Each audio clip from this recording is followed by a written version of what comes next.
Hey, this ain't a drill. Only time I'm playing is on the field. And when I'm on the field, no, I got mad skills. You know we about to eat this a fast meal. I was about to get ready to start. Keep on coming back, so yeah, they mad still. 716 make them pay me some bad bills. Red, white, and blue like Superman, so you know we eating at the Super Bowl. Kill the competition, set up the funeral. Josh Allen catching all the shots you go through. We callin' blitz. Ready to start, we ain't calling no quits. I'm the #1 draft pick. A lot of y'all talk, but I ain't hearing it. Only listen to Keyshon and talk about the Bills dominating on the field. All our players got them skills. Buffalo gon' make a kill when we talk about the Bills dominating on the field. And our players got them skills. Buffalo gon' make a kill. What's going on? We are back live with another episode of the Post Podium Podcast, home of the all true, no sodium takes. I am your co-host, Aramis. Yeah. Today's that day. This is key. This is the day the Lord has made. This is the day Taking it there. that the Lord has made. I am excited. You know why? Why is that? Because this is the most wonderful time of the year. It's draft time, baby. It's time to start talking about full-fledged combine next week. It's time to get into this thing. So, I mean, you take your time. We can whatever you want to talk about, but we're gonna talk about this one thing right here. These mock drafts. I can't wait to get into. Oh yes, I can't wait to get into. I can't wait. Rich, I got you some all stuff. the way right. Rich says he in all. This is the part I love about Rich. He get in right when we start. Rich, no. Soon as we open this bad boy up, he got his comment ready to go. It's Rich just made like that thing ring-a-ling-a-ling. He definitely made that thing ring-a-ling-a-ling. I don't know if I want to say that about myself, but anyway. Rich writes in, oh man, we gonna spit hot fire like Dylan this show. Who's the 5 hottest rappers? Dylan, and Dylan. For guys that don't get that, go watch Dave Chappelle. No doubt. But yes, sir. Yes, sir. I got some stuff. Okay, perfect. I got some stuff. Let's get to you the got stuff. some stuff too? The big stuff of the day is. Well, it's not that big of stuff. You don't think so? Nah. Okay. Nah, but it's stuff. And it's concrete stuff. Because you're talking about that SC, the salary cap, Here aren't go you? Rich with that pause culture. He said pause to you saying Rich, we ain't got time for this today. Wait, hold on. You missed it. He's fired. Producer's done. No. You're supposed to keep track of that stuff. Yeah, you got to keep a pause counter. You got comments coming in catching us and you ain't say nothing. Yeah, that's crazy. No, what'd you say? That's an AO right You there. missed it. That's right. Yeah, I don't know. No, Exactly. What did you say? This hat is hot. I'm sorry. I can't do this. Hey, I told you. It's hot. The lights, the cameras, the action. I'm psyched up. You know ready what? to go. I was going gonna ball do that. I was gonna do it, but I got Anthony Hamilton under here. I can't cut it without my contacts. I can't do it. I'm too hyped. I can't do it. Other news before we get into stuff. Take that hat off. Guys, I need your help. Seriously.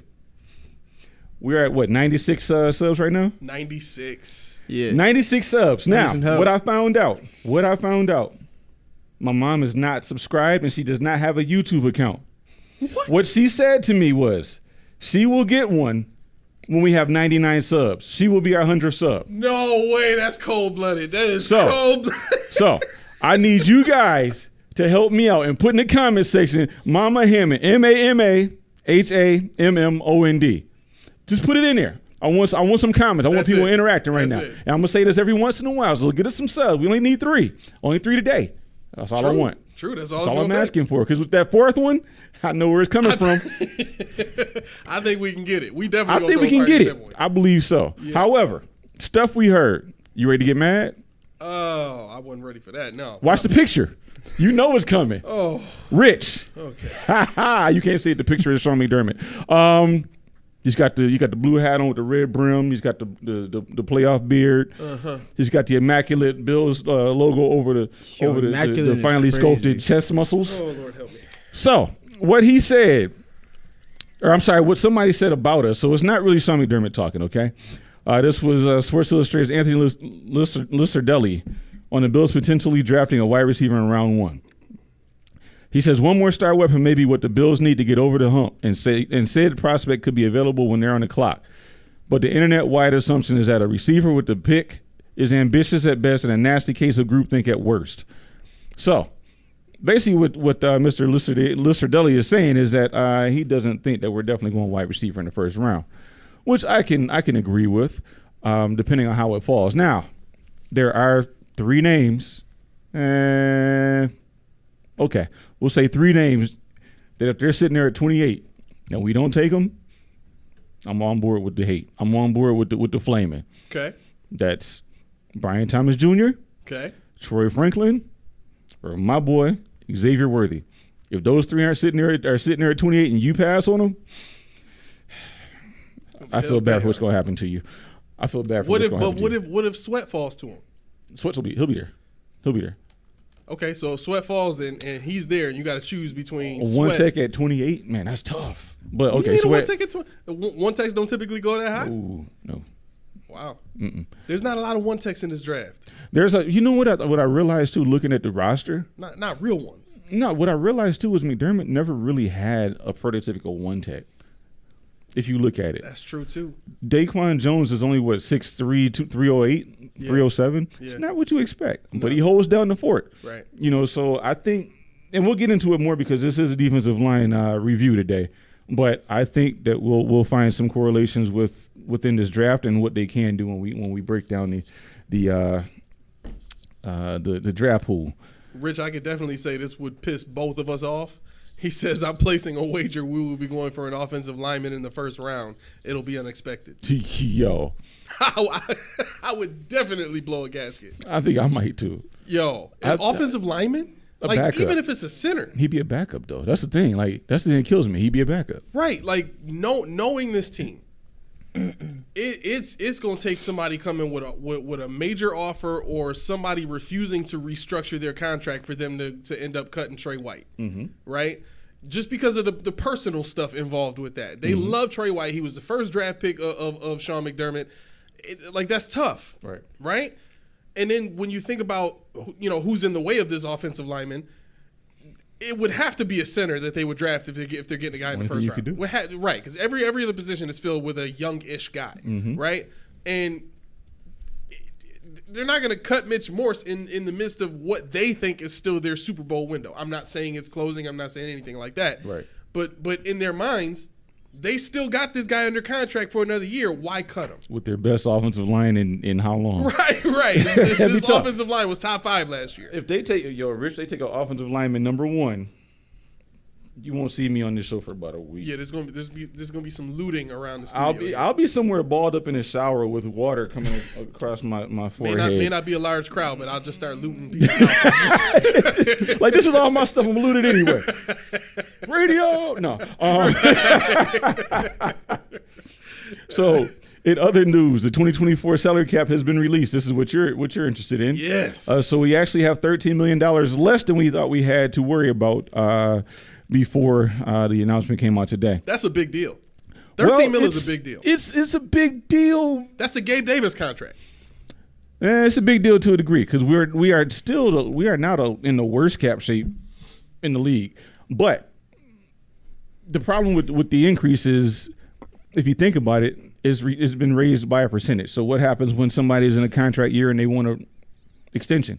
Right. They say, oh, yeah, you got this much more percent, so I want this much more of an interest rate on my raise. Yeah. So the going rate for anybody, if you want to do deals, you need to do deals before this came out, in essence.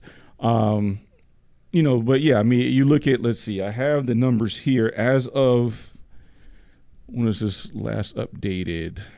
It doesn't tell me, but you see here, it says 250, wait, no. It says it somewhere, but I can tell you off rip. Oh, I'm on the wrong page. There we go. I'm on Spot Track, and I am looking at $255 million salary cap. That's the new number. Yep. So now you're looking at us being $45 million over the cap. Okay. Well, I mean, we thought it was 50. Yeah, we thought it was 50. So it's better. Yeah. I don't know how. You know what? And Miami just cut Xavier Howard and Emmanuel Oba. So, wow. Yeah, Xavier Howard, they kind of were forced to. The $30 million in dead cap, they made him a June 1st designation. So that's their one for the year. And with the injuries and everything, the contract wasn't looking so good anyway. So this year they're only eating $7 million, but next year they're eating like 16 or 17 million. Wow. Yeah. So that's pretty good. So you see they dropped. I mean, there have been some teams that made moves. We're going to make moves too. Obviously, if you look at the Josh Allen contract, which will be restructured, I'm almost positive I would almost put a substantial sum of money down on it because with a restructure for Josh Allen, and since he's not, I told you before, he's not going anywhere. Yeah. He's going to retire a bill. So a restructure now means absolutely nothing. You can put 3 more years on the back end of that and rework it later on down the line, and that'll make him a base salary cap hit this year, 1.8 or whatever it is, freeing up about $26 million. Basically vet men. Yeah. Yep. So now you're looking at working with what is that? 19 million more you have to get rid of. So you could restructure Deion Dawkins. I know you hate the idea, but he's only 29 years old. You could actively look for his replacement while he's still on the team as an insurance policy. Rasul Douglas, you can extend him a year or two, spreading out his cap hit to $9 million over 3 years. I don't know if I would want to do that, especially not after my mock draft.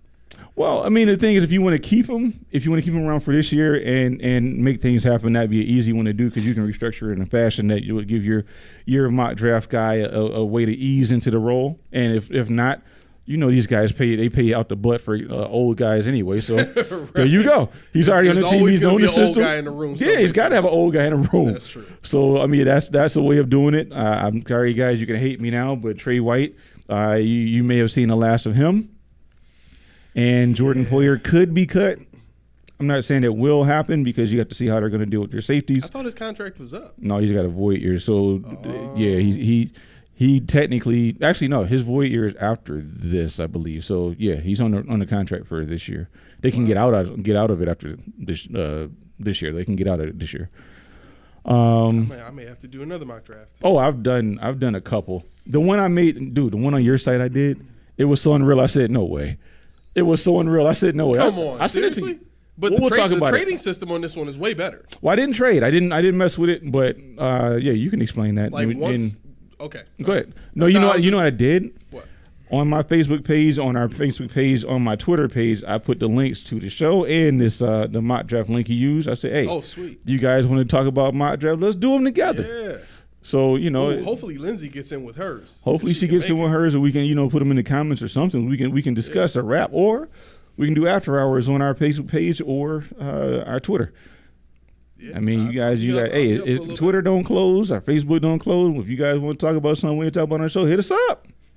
If you don't stop, Rich, he said, "Wait, who hates Deion Dawkins? He protects Benny and them." It's more like the other way around, bro. They protect Deion. Golly. You say that's your man's in them, though. Yeah, no. I'm the guy that is not fond of Deion Dawkins at all. There's an ounce in me that thinks he should have been playing left tackle from the beginning. He's a guard. Yeah, it's not me, Rich. I promise. Anyway, like you were saying, sir. So, did you see the Gabe Davis video? The one of the him 8-minute Gabe Davis video. 8 minute? 8-minute tribute that Gabe Davis put out for himself. Wow. The goodbye Buffalo tribute. Well, the thanks for everything Buffalo tribute. No. Dude, stop it. Not you. Stop it, Gabe. I mean, it was cool. I mean, whoever did this. I mean, the numbers he put out. Dude, that was in there too. That's when I wanted to smack him. Because he was right? No. Oh. You tooting your own horn about nothing. What do you mean? Get out of here. Okay. Rich, have you seen the stats? Like, seriously. Did you see the slide where he put himself in the midst of Tyreek Hill and a couple other? A distant. Yeah, that was so erroneous. That was so deceiving. Why? Because not the yards. Was it yards? Yeah, it might have been. Yards it per wasn't target, that. I don't think. And then yards gained. I think it was that one. Yards gained with a certain amount of receptions. I think it was that one. He had one of those. He had significantly less receptions than all the other players, but had the same. You know, I don't remember what it was, but he was smack dab in the middle. Didn't you put it? You put it in text thread, right? You did. In the what text? The text thread.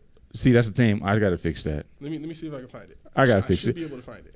Yeah, because yours is not a sort of to be stupid.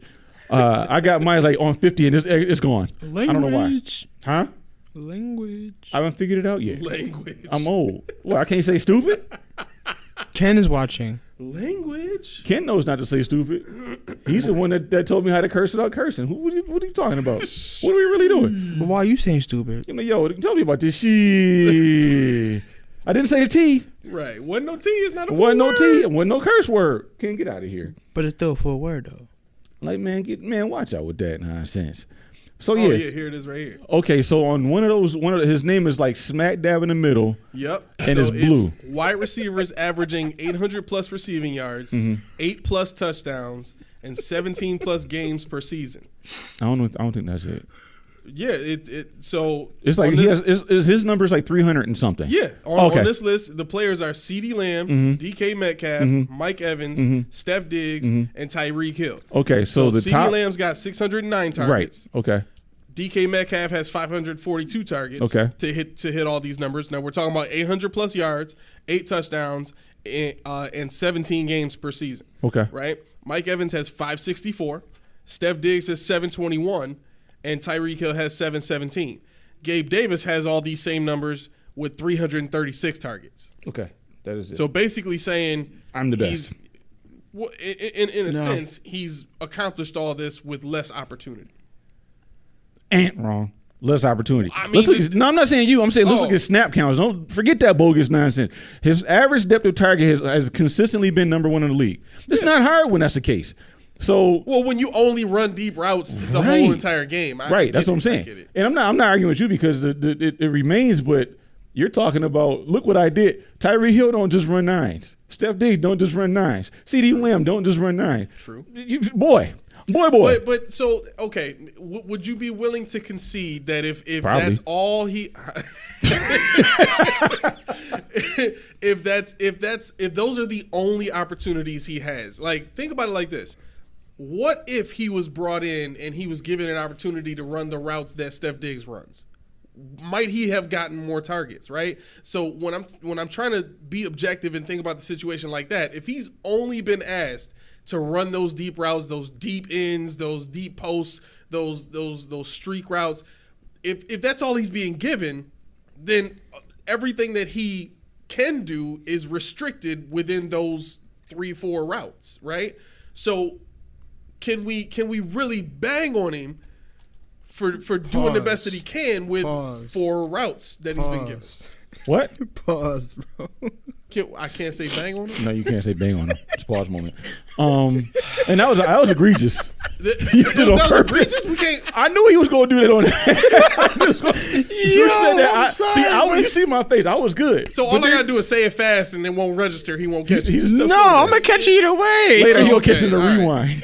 Real quick, Rich writes in. I think Gabe is solid. If he was out there during the KC game, we would have won. Excuse me. He at least would have caught one of those bombs. That was not bad, Rich. Rich said pause meter is needed because that was bad. I told you that was egregious. I knew it was going to Yes. come up. I knew it was going to bite you. Thank you, Chris. Can we?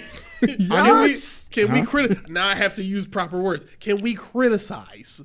Can we criticize Gabe Davis for being restricted to those 4 routes and still having very good production within that box that he was put in?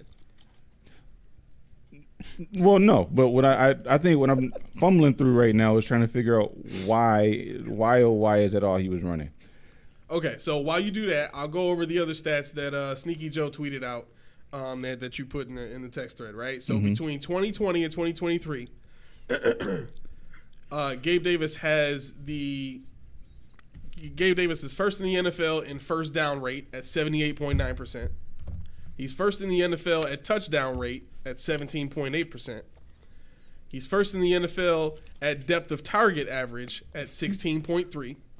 He's first in the NFL at yards per reception at 17.3. He's first in the NFL at explosive reception rate, which is 45.4%. Go figure. Huh? Go figure. And he's 10th in the NFL at total touchdowns with 336 with 336 targets, and he has 33 total touchdowns for which is 10th in the NFL. Now, players 1 through 9, their average amount of targets was 612 or more. Right? So he did it with half the targets, and he's still top 10 in those 3 years, right? His target rate, though, in the NFL is 47th at 15.8%. Now, this was If I'm reading this right, this was retweeted by Sneaky Joe, but Gabe Davis put this out. Yeah, Gabe Davis put it on there again. Right. Like, we saw it already, Gabe. We saw it. But see, the thing is, I was watching Smoke Break with Z-Bot, and you know, he played it, and I watched. I mean, it was like 4 a.m. when I watched this, right? And I'm like, I'm gonna go to sleep and just listen to what he says. But see, let me watch this thing. 8 minutes. That's long as hell. Okay. So I'll take a look at it. Man, I mean, he had this thing. Z-Bot is an editor, evidently.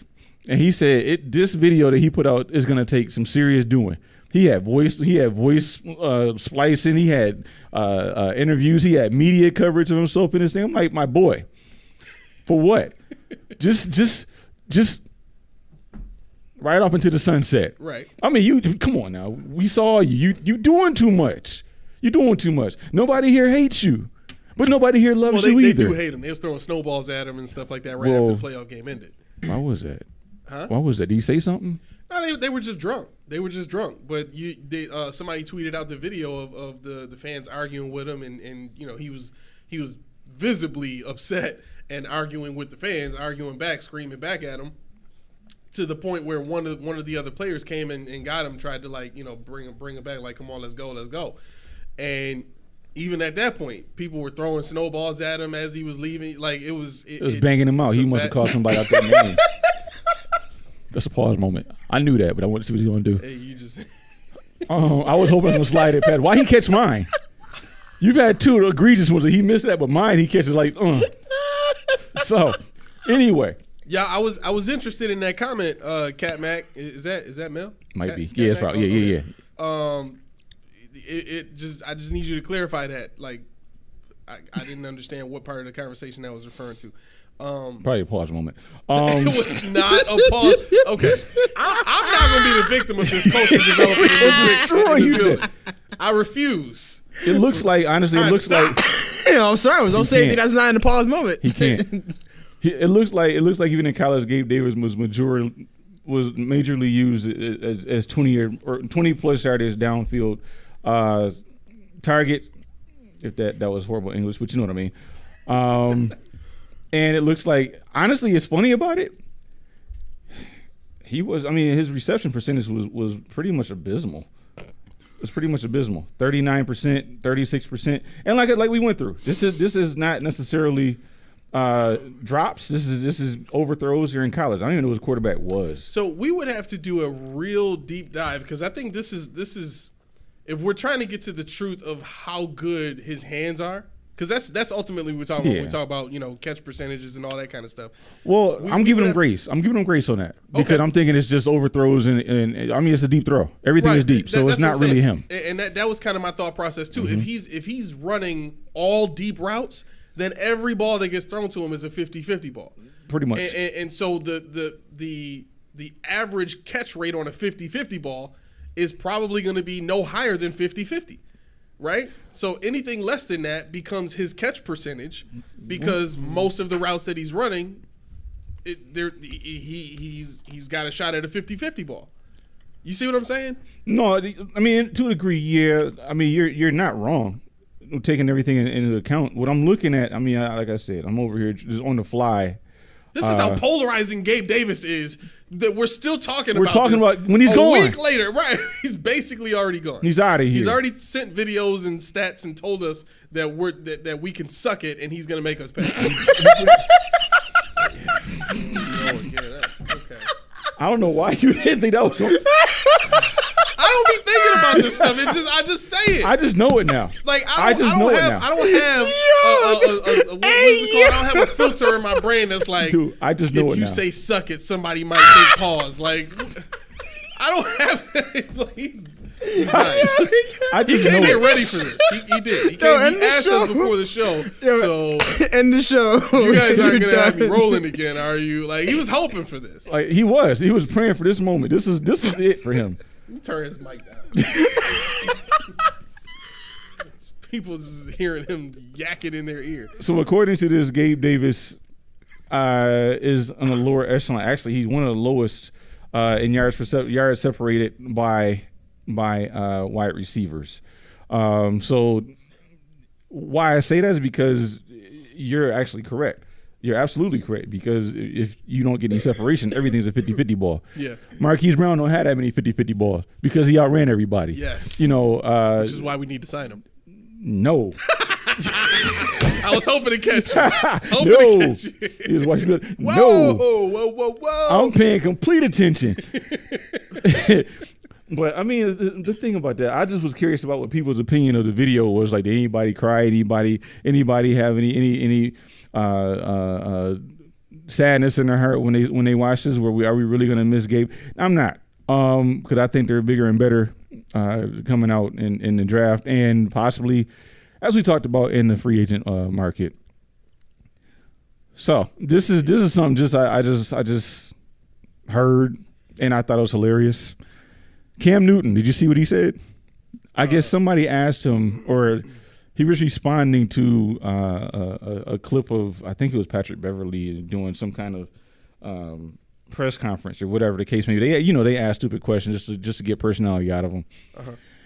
So, however, he gets back, somebody asked Cam Newton who the mustiest players were. Did you see that? Why is that even a necessary conversation? Cam Newton was like, he said, I mean, it's not one particular player, but I mean, you talking about like position-wise? He said, like, defensive ends, they like the mustiest people. They musty. I'm like, how does he even remember all of that? Who's that? Cam Newton. I mean, if they that musty, like, he if remembers. he could break it down into positions? It had to matter to him. If they that musty, I mean, we could probably see who sacked the most and break it down to who stank. Oh, that would be interesting. That'd be crazy. Who sacked Cam Newton the most? We should figure that out for Monday. You stank. I'm gonna do it. I'm gonna do it. Watch me. I'm gonna figure do it. out who the stankiest defensive lineman in the NFL was. Matter of fact, that ain't that hard to do. I'm gonna do it for Monday. I am gonna have this for Monday. All right, and today's award for stankiest defensive lineman. We're going to break this down. Now, this is according to the Cam Newton factor, right? We got to have some sort of like... The Cam scale. Yeah, the Cam scale. Must level 1 through 10. Are you acidic or base? Well, it's got to be acidic because he's musty. It's got to be. It's got to be, yo. Nose hairs is fumbled. Nose hairs is fumbled out. Just nostrils just running. Oh, that's bad. That would be hilarious. That would be hilarious. All right, we're not shaming anybody. We're not, all you gotta do is go. You a millionaire. You can't buy a $3 stick of deodorant. Old Spice comes 2 in a pack for $7. Outside looking in and saying, "Yo, what conversation did I walk in on?" You already know what we do over here, OLI. You already know. You already know. Oh my gosh, that was fun. So we are gonna do it though. Outside looking in, I'm gonna do it. I promise you. That's how petty I am. We were looking at Cam Newton. Somebody asked Cam Newton who the mustiest players in the league are, and Cam Newton kind of asked if there was a criteria of did he want the person did he want. He said, I can't remember a certain musty person. However, I can tell you the mustiest position. Right, yeah. It was defensive. He didn't say D-line. He said defensive. He said they got armpit must. I'm like, wow. He said, I mean, some guys, they breath be stinking. That's counterintuitive because you would think it's the defensive tackle. They're the biggest people on the field. Nah, the old linemen. Them old linemen, they don't have no abs. Right. They ain't got no abs. You would think they got the folds and creases. Right. Right. Yeah. And you like 9 times out of 10, offensive linemen are hairier than defensive. Exactly. So it would have to be offensive. It's got to be. But Cam Newton ain't smelling none of their underarms. I mean, no. He can't. No. And he wasn't a shotgun, so maybe he's flawed. Maybe he's flawed. Huh? Maybe he what? He's flawed. Maybe because he's always 5 to 7 yards off the offensive line. He would never know. I mean, okay. He might know. I don't even know if he would admit this. He might know who got the stankiest butt in the NFL. He would have to know that. He got 5 dudes bent over in front of him. We would have to know if it's funk. That's not. It's got to be funk one too. Bro, that can't be right. When you get into you played football. When you get into position as an offensive lineman, you gotta hope and pray. It can't be Ayo. Yo, he's silent laughing. Right. He Ray Charleson in the seat right now. Look at him. He was Ray Charleson. You get into position and bam. That's just what it is. So we should look at that too. Like, yeah. How many offensive linemen? How many he played with? We might have to message him. We might have to see if we can get a hold of Cam Newton. Yeah, we got. Who's got the stankiest butt in the NFL? Yeah, we got inquiring minds need to know. What is your criteria for funkiness? What is the funk factor? We have too much fun here. Looking at cracking up. Producer, he was silent laughing. It was no air coming out of his body. No, yeah. I wanted to see. This is how sad it is, right? Because now my filter is developing. I wanted to say, the air got sucked right out of him, but I can't say stuff like that because now the pause meter is in effect in this building somehow. You are good. I shouldn't have said nothing at all. I shouldn't have just said. It's all right. In your head, so your filter, you got your voice head. Well, you're saying, Rich said this episode. This you know what? This episode is going downhill very fast. No, it's off the hook. He said this episode is definitely rated P for pause. What? Can we just get to the mock draft at this point? I mean, hey. I want to talk about anything else. There's gonna be a pause in there somewhere anyway. I guarantee you're it. You're probably right. I guarantee it. It's an unknown one in there somewhere. Yeah. However, an unknown pause. Yo, we have really turned into Mason Cameron right now. Hey, yo, that's a pause moment. Yo, pause. Yo, pause. All right. Ain't a pause moment. What you talking about? It's all the producer's fault. It's all his fault. It's not my fault. Stop saying stuff that I won't say. Guys, go back and watch our earlier footage. There was no producer. There was no pause. There was none. But now we gotta watch our backs. Yeah. How do you unpause something? Like how do you? That's true. Once you've already messed up, how do you unpause it? Can you erase a pause? You definitely can. It's over with, huh? You gotta say no homo. Let's see. Watch this. You gotta say no homo. You gotta say no homo. I don't know if I want to do that. I'm gonna say no pause. Right. I'm not getting canceled. No, I'm not doing that. No, key. No, we can't condone that behavior. Now, I will say this. What if I say something, you say pause? It's just there. It's stuck in the annals of time, right? No, bro. He laughing. He giggling because I said annals of time. Yeah, I did that on purpose. You gotta say no homo. That's the only way to save yourself. Yo, we got so into this. I almost forgot to say Wait, what you trying to say? Rich said we need a fast forward button during these wild moments, just like Madden 09. Was there a fast forward button in that? Yes. Yo, what's Rich talking about? Yeah. Was you could, when you were simulating the game, you could. I forgot how you had to do it, but you can go into. Oh, when you You can fast simulate it, or you can stop it and then go and just play offense or just play defense. Yeah, I remember that now. I remember that. That's right. All right. Okay. Well done, Rich. Well done. So, actually, I have one more thing to talk about to go on the receiving game we talked about last week. Just some context I found, and I thought it was interesting. If I can get it to open up. All right. So, what I had noticed, the Bills were 6th in the league in average depth of target at 8.1 yards. The Bills were, where are we? 7th in the league in drop percentage. How many drops did we have? We were 7th in the league in drops. So that kind of feeds into our real desire, our dire need for a wide receiver in the first round. So I don't want to hear anything else about reaching for a pass catching running back. Well, absolutely not. Absolutely not. I don't want to hear anything about the wishbone in the 12. Yo, what if we ran a wishbone? What if we ran a wing T? With 2 pass catching running backs? That's crazy. That would be so dangerous. We could do that, yeah. We could do that with Steph really Diggs back there. being facetious right now. I know. We could do that with Steph Diggs back there, who hasn't caught a successful screen pass in how long. He's already getting the handoffs. He might as well, right? Yeah, he ran. I couldn't believe that. So that I brought that up just to kind of illustrate that we do need a wide receiver. ASAP, a very good one. Let's see. Let's go a little further. Yards per completion. The Bills rate. I'm sorry, yards after catch per completion. They rate 10th at 4.7 yards. The best team in the league is San Francisco at 6. All right, so there's a lot of room to get better at. We want a yak guy. We want somebody with some good hands. Malachi Corley. Kansas City's right behind them too. That's crazy.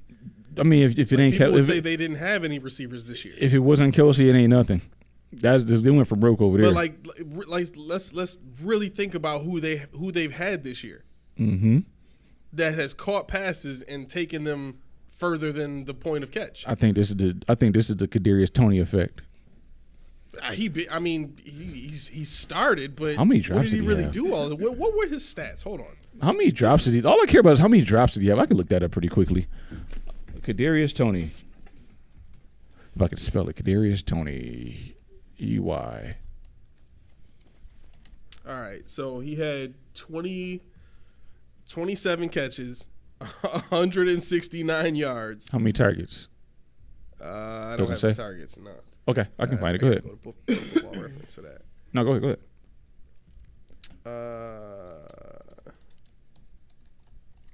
Yeah, it doesn't say. Oh, I can find that under the splits, right? Yeah. Okay. I can tell you. He had 30. I got it. He had 37 targets, 27 catches for 169 and 1 touchdown, 4 drops, a 6.3 yard per reception average, and the passer rating when targeted was 68.4. Just forget about it. You see this nickname they got next to his name? Can we say it on air? Yes. Okay. What is it? Young Joker. YUNGJOKA. This is on Pro Football Reference. Somebody called the folks at Pro Football Reference and you said, gotta add this. You gotta add Young Joker next to my name. Kadarius. And they did it. Oh yeah. Kadarius. That's a bad look, Pro Football Reference. That's a bad look. They said, hey man, he's Young Joker. That's a bad look. I mean, his picture, he kind of do got a Joker smile, but He does. He got the fronts in. no. Okay, because he was playing football with the diamond teeth, and I'm like, wow, that spelled disaster. That spells disaster. That's probably why he ain't catch nothing. The shine off the field lights went off his It's too bad. Gumming himself to death. Yeah. Oh, that should have been a pause. All right, so you want to talk about your mock draft? You want to do yours? You want to do Max? Who you want to do? Let's do Max first. Okay. You know what? Since I didn't really look into his mock draft and he's got a couple of linemen I didn't scout yet, I'm going to pull up a little known website called NFLDraftBuzz.com. And so when you give me, site. I actually used that site as part of my second mock draft. Okay. Did you do it on this site? You did it my draft? No. Okay. I still did it on the same It would site, hurt but to I hurt. went and researched. Okay. I looked at scouting reports and stuff like that, and then I would go and watch tape on YouTube and compare both. I'm about to say this will hurt your heart on you if you did a mock draft on this site, because this site they tear you down. For real? They tear you down. It's like, yo, I can't get a wide receiver to round 3. What the heck? Yeah. The site that I used, it is a little more randomized. Yeah. Right. I mean, maybe this goes more by Yeah, because they have their own ranking, so they use that as and you can change the randomness of the draft. So I keep it pretty low. I want it to be pretty realistic. So right. I try to keep it there. But like I said, once again, it's www.nfldraftbuzz.com. You can find the mock draft simulator on there. You can go 1 through 7 rounds. You can speed it up. You can slow it down. You can do whatever you want in order to get your scouting reports as you go. Okay. So go ahead, brother. So this is Max mock draft. Mm-hmm. I feel like we need some music or something, man. All right. So we'll get some. I might be able to put some. Make it in your head. Huh? Make it in your head, everybody. Make it in my head. Let me see. I think I got something. I don't know. You might have to keep restarting it, but let me see. Oh snap! Okay. We'll go with this one. All right, so that should be good. Let me turn this down just a little bit. Okay. All right, now, drum roll, please. The Bills drafted 28th overall, defensive tackle from Texas, T'Vondre Sweat. Okay, see, the thing about T'Vondre Sweat, big body, 6'4", 362. Yes, sir. What I don't understand about him is this. He's utilized more in the three technique, which is, for you guys at home that don't really know what the three tech is between the guard and tackle. So he's going to be utilized in a fashion that's not over the ball. So he's really not a one tech, which is the hole between the guard and center. Run stuffer. He's 6'4". I can tell you he has relatively good pad height for somebody his size.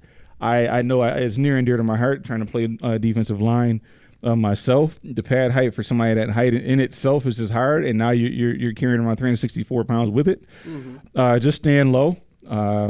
What I think he needs is a higher motor. Obviously, we're worried about durability with regards to how good his body can carry around that size for a 16-game schedule with the rigors of what he's going to face in the league. So I mean, I can see Tavondre Sweat going to 28 to the Bills. I mean, he's not 28 on my mock, but you know, I wouldn't throw stuff at the TV.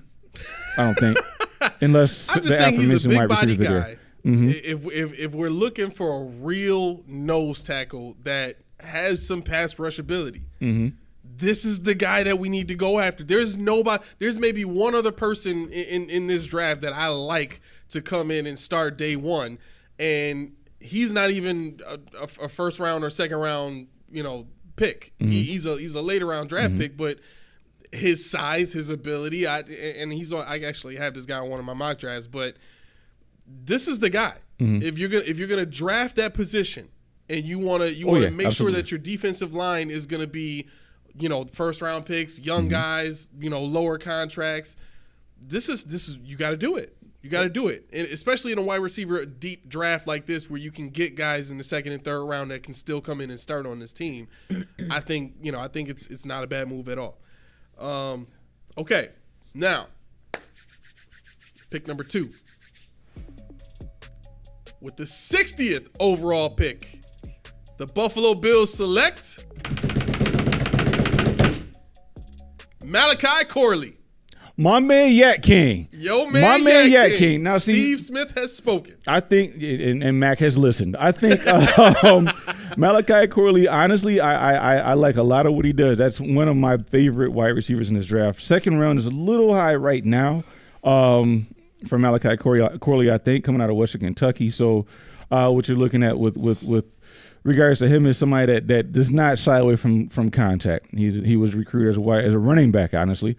5'10", 215 pounds, I believe. He has the elusiveness to get around you. He has a speed in open field to outrun you. What you want to see from Malachi Corley is the ability to play something other than screens. He led the league, the nation in screen receptions, 2023. So he will take it to the house, and I'm telling you, he's a very exciting player to watch. And if you want somebody that's going to fill in for, if you're going to spell Dawson Knox, I had to make sure I said it right. or Dalton Kincaid, this is the guy you want next to Khalil Shakir. It gives you a multifaceted route runner and somebody that can catch the ball and with the nose to turn the ball upfield. Love it. Love it, love it, love it. All right. With the 99th pick overall, the Buffalo Bills select the cornerback from Michigan, Mike Sainristil. Okay. As you said, I don't know a whole lot about the cornerback yet. I can tell you, I know that he is not a man corner. He's not a physical guy. He's kind of in the pocket, but he's not a press guy. Yeah, he's not a press guy. He will get beat on press, and I was hoping that they do change the philosophy on the back end. Yeah, same. Good sized guy. Obviously, played opposite of somebody that maybe not personally, but that would be Johnson. It was Will Johnson Jr. or Will Johnson. I'm sorry. So yeah, I think that he would be a good option to step in and play on the boundary. Now, forgive me. Let me just see. Do you have his size up? That I can find it. Let me see. I don't have it. You pulling it up? Yeah. Okay. There it is. Let's see. You're looking at 5'10", 182 pounds, runs a 4.4 as of right now. We'll look at him in the combine and see what he can do. Okay. All right. With the 129th pick in the 2024 draft, the Bills select interior offensive lineman Zach Zinter. I'm assuming this is a center. I think it's a guard. Okay. Can he switch to? I mean, I don't know if you know that one. I'm not sure about. Let's see what they say. He's a right guard. Okay. 6'6", 322 pounds, runs a 5'3". Oh, he's a guard. That's not. Yeah, he's that's definitely a guard. Let's see. What do we have He's here? got great ratings though. They have him at drafted selection in a third rounder. That's a steal in the fourth then. Yeah. Solid run blocker who flashes nasty demeanor and killer instinct. Scouts covet. He plays a good balance in the pass game against bull rush. Obviously, at that size, he should. Tall with long arms. As a guard, long arms is ridiculous. I would be worried about somebody at that height playing guard for the simple fact of what I said about Tavondre Sweat, pad height. It's tough to get good leverage in the run game and pass blocking when you're that tall at guard. Now, if you're coming from the Big Ten and you're a guard, obviously he's played against some of the better interior rushers. So if he's supposed to be a third-round pick, obviously he's been tested fairly well. I guess he holds up. So, I mean, obviously, the NFL market is a different animal where you got guys like Ed Oliver, who are Aaron Donalds, guys, what's the name, Justin Simmons, who are going to eat and look for somebody like this until he proves himself otherwise and less susceptible to be manhandled by those caliber players. So yeah, I mean, in fourth round, you got somebody who Aaron Cromer can work with and work his magic and see what he can get best out of this guy. Okay. Moving right along with the 159th pick in the 2024 draft, the Buffalo Bills select from the University of Central Florida wide receiver Javon Baker. Javon Baker, what round is this? This is the 5th round. Javon Baker is a fringe undrafted free agent, but I like Javon Baker a lot. Okay. Javon Baker plays with swagger. He plays with tenacity. He's a slightly upgraded Gabe Davis, and I know we talked about Gabe Davis at length earlier, and this is not a slight on him. It just is what it is. Javon Baker's route tree is a little more nuanced. He's a high point guy. He goes up and attacks the ball. And if it's there for him to take it, he has the hands to go grab it. Sounds like Max kind of receiver right there. Yeah, he goes. He doesn't have the speed of Lee Evans, but I mean, I expect him to run a 4.4, 4.5-ish in the combine. Okay. 6'1", I believe, about 202 or something like that. So yeah, I think Javon Baker. I had him in a mock, and I think that's a bit of a reach where he took him, but I would love to have Javon Baker on his team any way, shape, or form. Bet. Okay. Outside looking in says not bad so far on the mock. I know. I know. All right.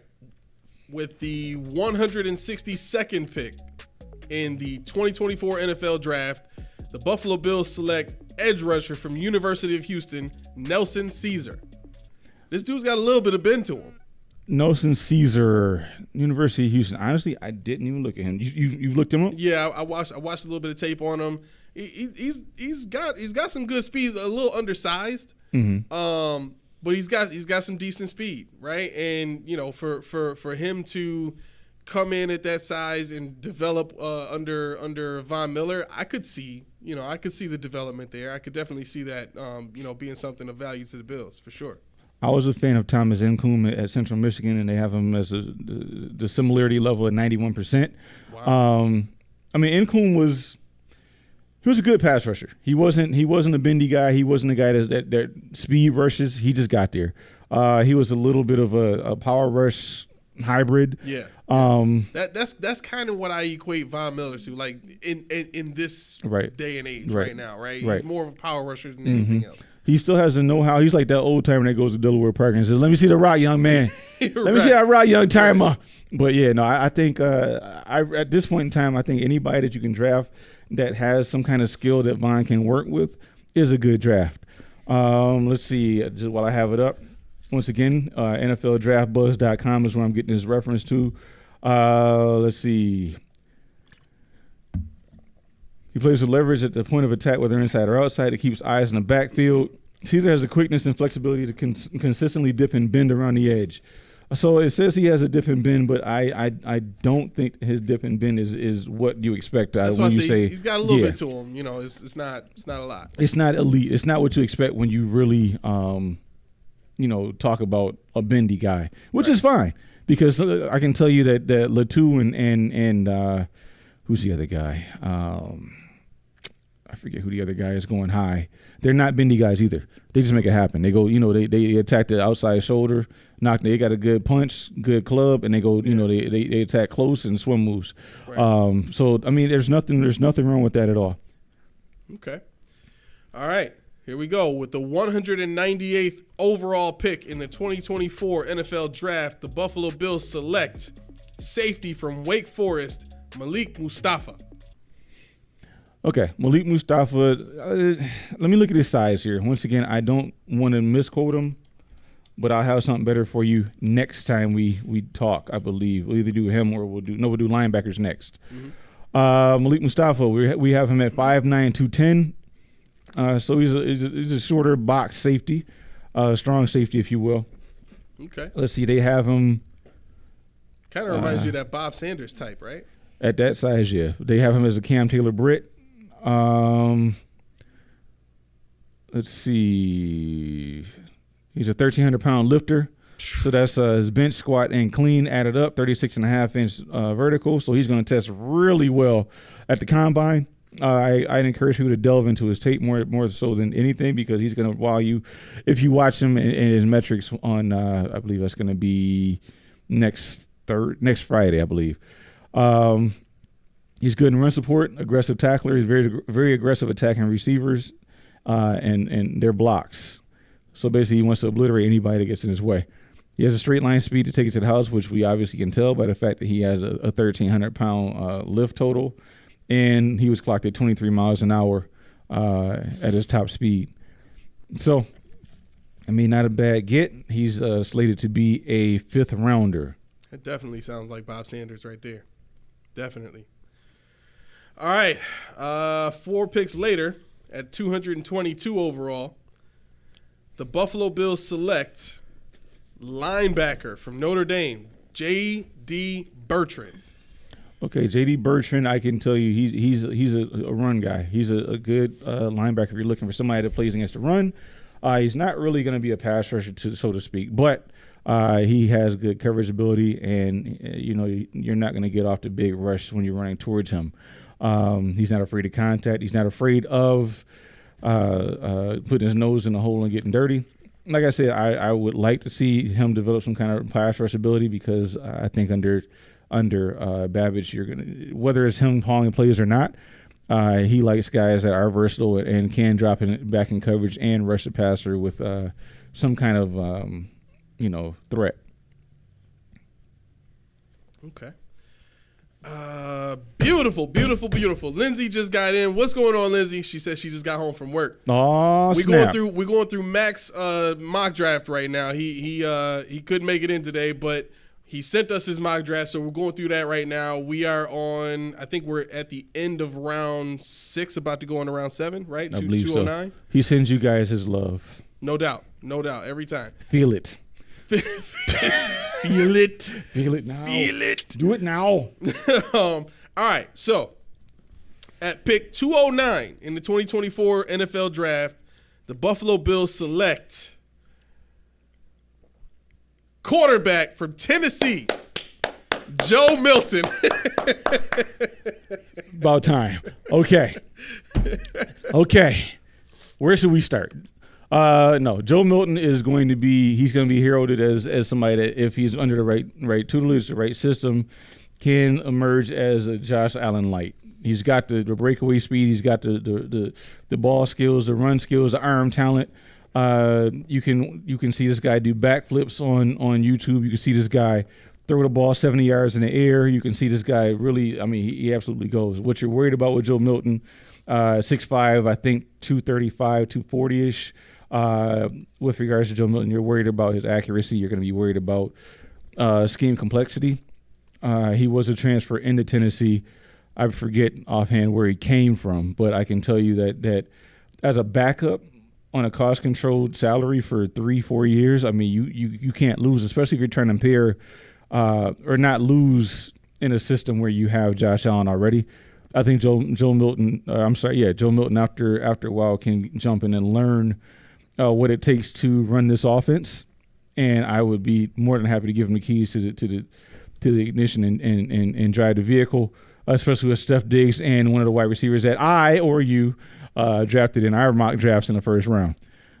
Sadly, I don't have Joe Milton on mine, unfortunately, because when I wanted to take him, he was gone. So so like I said, I didn't do any trades, but this is a guy I would be willing to call around and ask what would it take to move up if he's at the right spot at the right time. So it looks like he did trade up to get him. Okay. So he traded up to get him. In a world where you're doing a trade up, Joe Milton would be a guy that I would trade up, especially in the 7th round we're in now. We have how many 7th round picks? We got 2 6th rounders and 2 7th rounders? I believe 2. Yeah. Okay, yeah. So this would have been the last 6th round pick. Yeah, I believe Joe Milton, especially in the air raid, air choreo system, would eat and eat well because he can air the ball out. And if you have enough guys that can run under the ball and not have to worry about him throwing accurate passes over the middle short, this is the guy you want. Okay. All right. Let's see. Pick 214 overall in the 7th round, right? So this is 7th round. The Buffalo Bills select running back from South Dakota State, Isaiah Davis.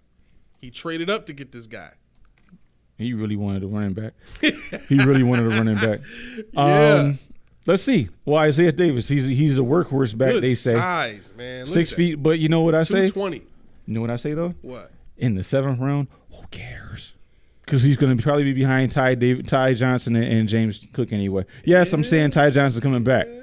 I'm saying that I have no inside knowledge whatsoever. I just have my hopes and dreams. The one running back that I thought should have gotten a much bigger chance that didn't was and I just forgot his name just now. Who was the guy that we drafted? He was a big boy too.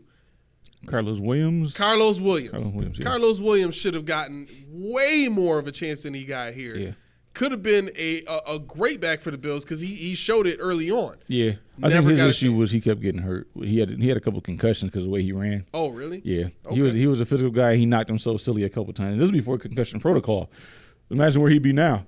Yeah, that's true. Just a snapshot on Isaiah Davis' on the CTE stats. cover, Right, cases right. Like yo, yeah. He'd be on Antonio Brown level. Who happens to be suing himself? Did you see that? No. Oh, Antonio Brown is reportedly suing AB. He probably has an insurance policy or some kind of something. That's exactly what I thought. Yep. All right. So just to go into Isaiah Davis' stats, just because I don't have anything else on the guy, 2023 he had a humongous season, 236 carries, 1,578 yards, and 18 touchdowns. He received the ball 23 times, 199 yards, That's probably what Mac was 8.7 average, and 1 extra touchdown. So he had 19 touchdowns in the season. That's probably what Mac was looking at. Yeah, I'm pretty sure, and I'm okay with it. I mean, back at that point, I'm okay with it. No doubt. Okay, with the last pick in the 7th round. Well, not the last pick, but pick 246 in the 7th round. This is the Buffalo Bills' last pick of the 2024 NFL Draft. They select offensive tackle from Marshall, Ethan Driscoll. Okay, that is going to be a project. However, Project? we took Luke Tenuta. We took was it Alec Anderson? We took Luke Tenuta. We took a lot of guys that didn't make it here. So we've taken a lot of these guys in the 7th round. It makes perfect sense. Mel admittedly said, "I'm going to give you up, Mel." Here, he said, "I just looked at their size and their rankings. They're where they fell when I drafted the big guys in the front because I didn't do any research on offensive line, which I respect." Because I haven't done any either. However, this diva, I can tell you right now, I have 12 pages of notes on defensive linemen. It's shameful. And I don't have the guy that you had. That's how bad this was. I said, you know what? I'm not going to get through all these guys on this show, so I'm going to stop here.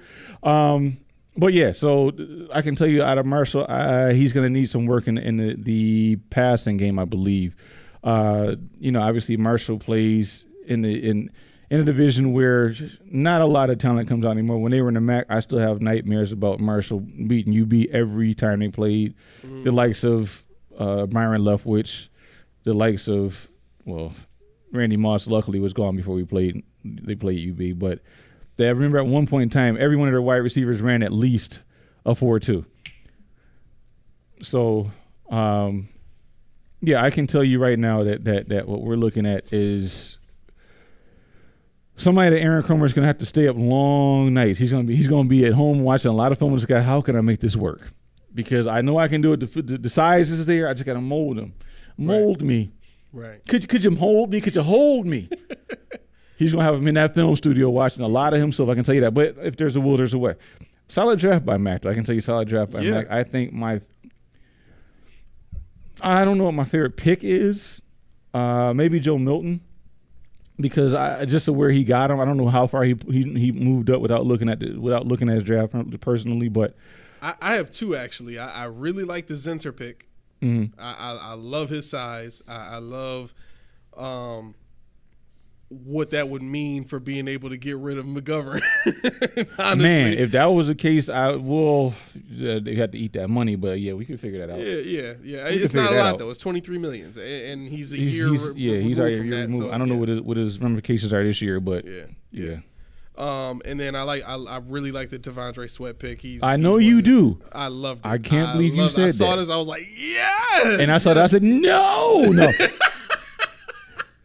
All right. I can't. I'm ready now. Can I do mine? You're next. I'm going to interject you one time when I just got to look at something real quick. Go ahead. And then the floor is yours. I just want to see who was there when Matt took. Let's see. Adonai Mitchell, no, not in the first. Keon Coleman, no. He overlooked Enos Rakestraw. Mel, you're no longer family. But do we know he was there? We don't know if he was there. I'm looking at it.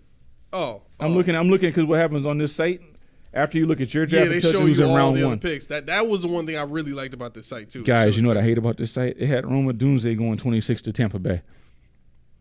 What? Yeah.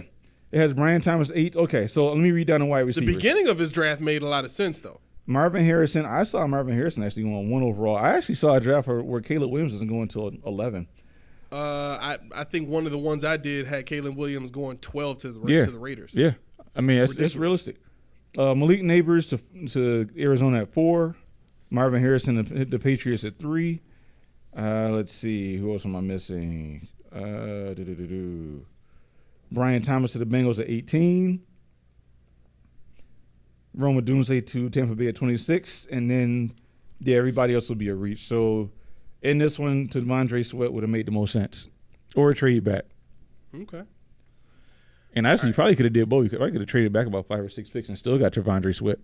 There were so many offers to trade back. It just never made sense to me. Yeah, I mean, and I don't, what makes sense in this, I don't think that's going to be your only option. I really don't. I really think that Thomas or Troy Franklin. Wait. You see what name I didn't say? Troy Franklin? Troy Franklin, it wasn't even in the first round. He was. Was it? He was 46 to the. Mel, I'm shocked. Wow. Mel, you passed Troy Franklin on Lee Evans Jr. Right. For you gonna get some brownie points. You know whose show this really is. I'm so mad. It could cancel me right now, and I couldn't say nothing about it. But Mel's smart. He knows who runs the paychecks over here. Oh, is that right? It's you. You signed the paychecks. That's why he put T'Vondre Sweat. Well done. That's not the case. So when you guys don't see me no more after the day, you know why. You know why. Oh my gosh! All right. Go for yours. This is gonna be great. As he says, he's doing his. It's gonna be great. I did one with the trade. Mm-hmm. I don't like it. I like some of the players, but I don't like the overall. What draft. trades you didn't like? Huh? You didn't like what trades? Well, the trade I did like. Mm-hmm. After I went. Hold on, Lindsay saying, I can see the Patriots selecting the QB from North Carolina in the first round. I don't think he's gonna drop that far. Drake May. I don't think Drake May's gonna go that far. You don't think he's gonna make it past Washington? I don't think. Let's see. I really don't think he's gonna Patriots get top 3rd overall. I don't think he's gonna make it that far. Wow. I don't think he's gonna make it. I can see Drake May going 1 or 2. I can see Caleb Williams dropping.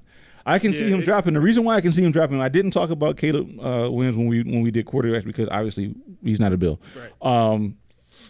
for more reasons than one. But the reason why I can see it is because he's a freelancer. If you need structure from your quarterback, this is not the guy for you.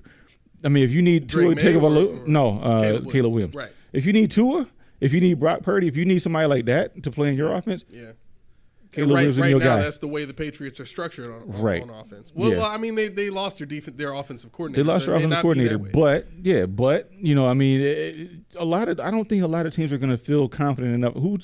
Who they is their OC? You don't have to look it up, but I don't know how long he's been in the league as an OC. I don't know what his background is, but you're not going to give somebody that much rope when they're fairly new to the game and say, "Hey, let your quarterback freelance with a rookie OC and rookie quarterback." Not going to happen. No. So I mean, that's probably right. If Drake May falls, I think that would be their pick. Yeah.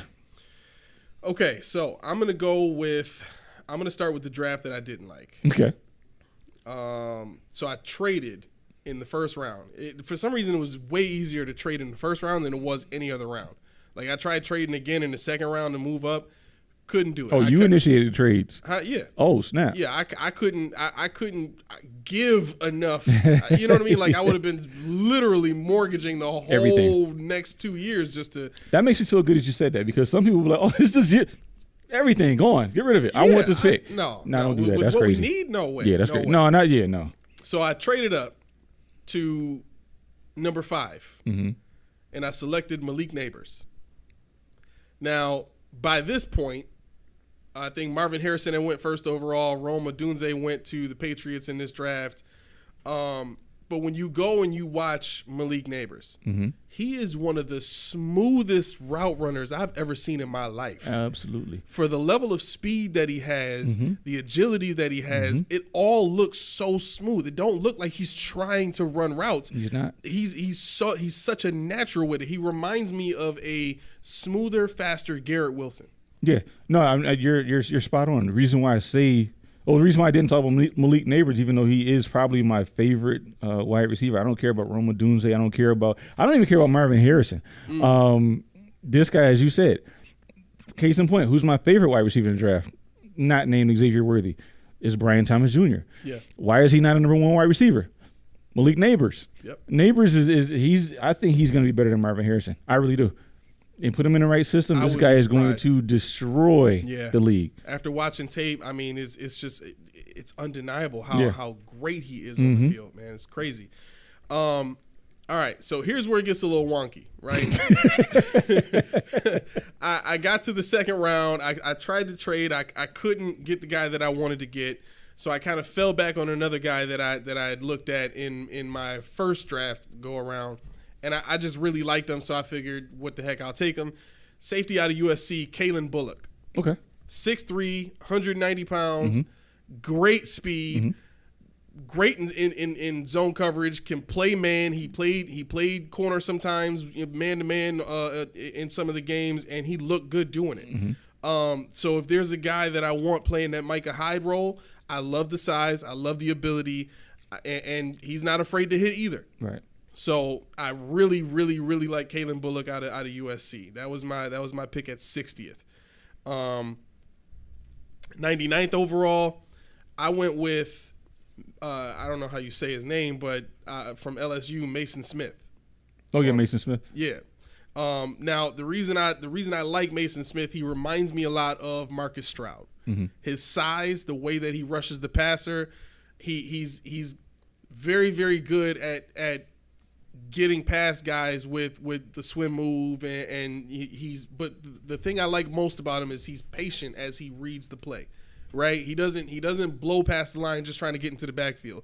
He makes sure that he's reading everything as he's rushing. I really enjoy how he uses his size. I think at times he can play a little bit too high, but for me, he's 6'6", so like I said, that's right. I can relate because trying to be DN. Especially playing against smaller guys, it's just tough. It's tough. Yeah.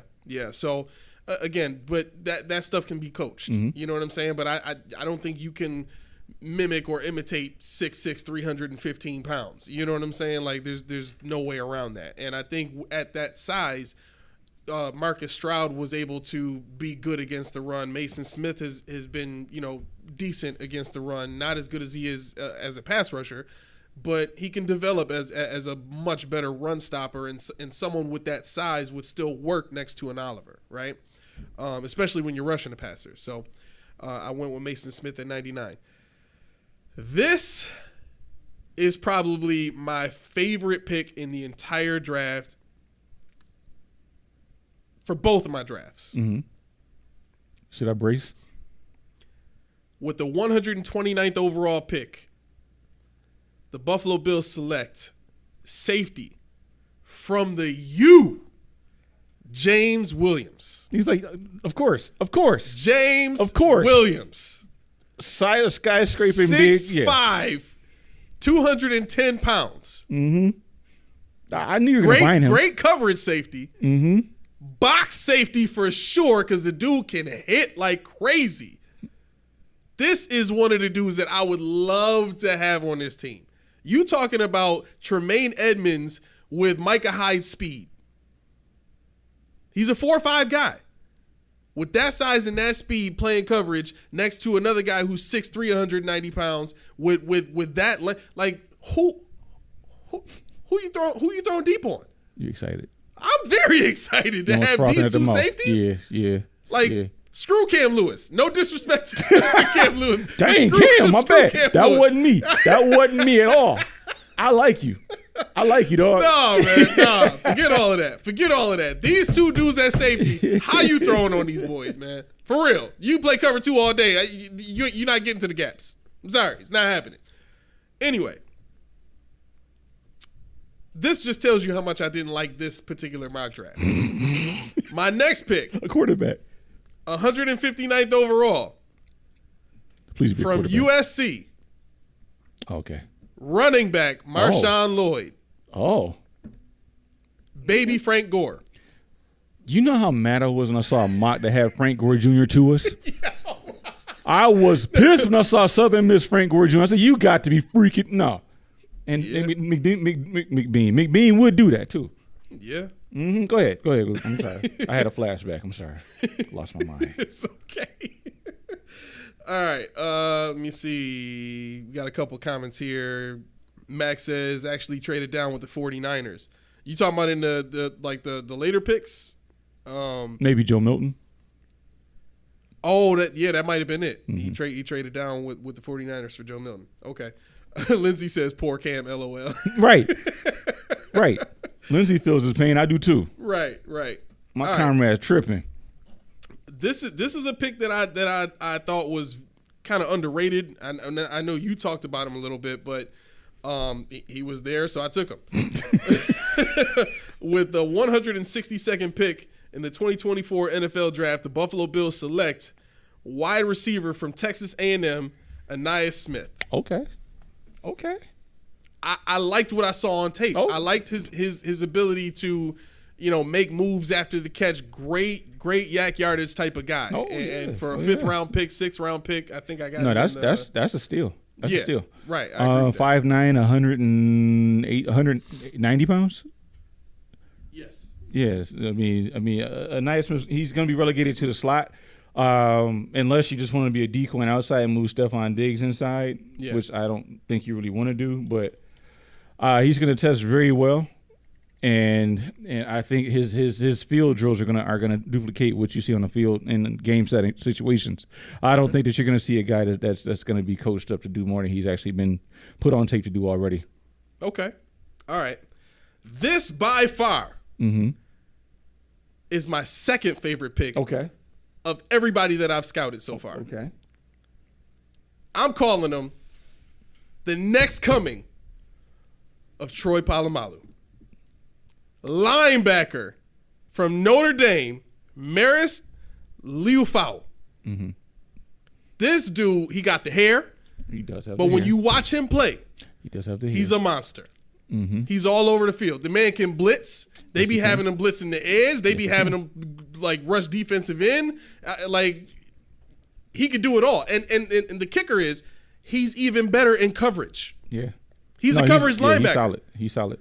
But he can blitz. Now the knock on him is very similar to Dorian Williams in the sense that his instincts are wonky sometimes. But I went back and I looked at I looked at Troy Polamalu's scouting. That's funny you say that. report. Cause look here, player comparisons. Dorian Williams, Yeah, right, exactly. Henry exactly. 2020. Now, if it was more Henry 2020, all right, I could bang with that. Let me see if I have. Let me see if I have it saved because I did look up Troy Polamalu's scouting report. Yep, I do have it here. Okay, so this is. Let me see. Negatives. Okay. All right. These are the negatives on Troy Polamalu, right? Short for the NFL and is not a real ball hawk. All the way wrong. He proved that wrong. Misses plays because he is out of position. Does not read keys well and diagnose. All the way wrong. We saw that, right? All that is coaching. Struggles covering man deep. Plays out of control and lacks great change of direction. Skills will translate to the NFL, but measurables might not. Gets carried away. Prefers setting up a well-timed hit to break up a play over going for an interception. We've seen that. Yeah, well, yeah, we've seen that, right? But I mean, he's made some. I'll take the hits though. Exactly. Does not have great playing speed and range. It didn't matter. I'm about to say, yeah. The thing about that is you got to learn how to work with what you got, and he Right. did. Right. And I can see Lufau operating in the same way from a linebacker position with this team. If Babbage gets a hold of that dude. Yeah, I mean, I can see it. Especially, what round did you take him in? Let me see. So 1, 2, 3, 4, 5, 6. How many picks did we have? We had 10 picks? 10, yep. So I had him at 198th overall. Okay. I mean, at that point, you're talking about at worst a backup to Milano. That's right. And, I mean, he's shown, I mean, we all love Matt Milano, but he's shown that you can't rely on him to go through 17 games. So, yeah, this would be an excellent backup at that position, great value. I think he's slated right now. This NFL draft website I use, they have him as a third rounder. So if you get him that late, I'm telling you. Yeah. Outside looking in says, I'm an Aggie, so F yeah. Oh, if you an Aggie, man, I'm telling you, there is a linebacker for Texas A&M that I really love, and I can't wait to talk to him about him next show. Okay. Beautiful. Max said going for Brandon Bean's job, LOL. I'm trying. All right. With the 202nd overall pick, this was tough for me. This was tough for me because you know how I felt about your mock drafts. I do. I went with the cornerback out of Kentucky, Andrew Phillips. Andrew Phillips. Now, Well this done, is sir. how I justified it. You ain't got to. Taron Johnson You ain't got to, but go ahead. probably not going to see another contract here. Ah. I'm telling you, they're not going to be able to afford him. No, they're going to extend him. You think so? Yeah, because that's going to give him, I think, $4 to $5 million in cap Okay. relief this year. So even if they don't, if Taron Johnson gets hurt, this is a guy that can step in from the outside and play nickel. I am not going to oppose you one bit. So he's got the versatility to play outside and inside. Pretty darn good man corner. Well, I'm going to let you tell it. Pretty I'm getting darn- excited. You being quiet right now is so tough. Go ahead, man. Talk about it. Talk about it. You sure? Yes. Can I have the floor? Yes. I mean, when you talk about a guy that can come up and run defense, a guy that has no fears when But he's the hitting crazy people. part is when you look on Draft Buzz, they say he's not willing to come up and play the run. Yeah, they're wrong. It's ridiculous. Yeah, they're wrong. I mean, I don't know what they were watching, but I can tell you, even if you're watching highlights, most of the guys' highlights are some kind of hit, some kind of physical play. And he ain't trying to blast you in the chest. He's trying to hit you right in the nuts. Like that. Yeah. No, he is. You're right. You're right. He's trying to hit you right in the nuts. You're right. You're going down either way. I mean, this guy, most of his highlights were somebody being helicoptered somewhere. So For real. and it wasn't him. So if you're saying this guy isn't trying to hit somebody, I don't know what you're watching. Right. So yeah, that was my pick. I looked at a lot of other guys, and once I saw his tape, I was just like, it's got to be him. Mm-hmm. It's got to be him. So that was my pick at 202. at 206. Now, I struggled with this because I initially went to Draft Buzz and didn't like what I saw. Mm-hmm. But this guy he can play center. He's a great run blocker. He just needs a little bit of work in his passing. Uh-huh. I went with the center out of Florida. I went with Kingsley Eguakun. Mm-hmm. Okay. Eguakun, however you say his last name. A little raw, right? But here's what I liked. In his second and third year, and even his fourth year, in his second and third year, because he redshirted. Mm-hmm. In his second and third year, he gave up no sacks. None. In his third year, he only gave up 1 sack. And then in his redshirt senior year or whatever, I think he only started 5 games, no sacks. No sacks. Right? So he can do the job. Mm-hmm. And then when you actually go and watch him on tape, he looks better than it sounds on the scouting reports. Yeah. Right? He's a very athletic center. And for him to be over 300 pounds at 6'3", like, to me, that's a win.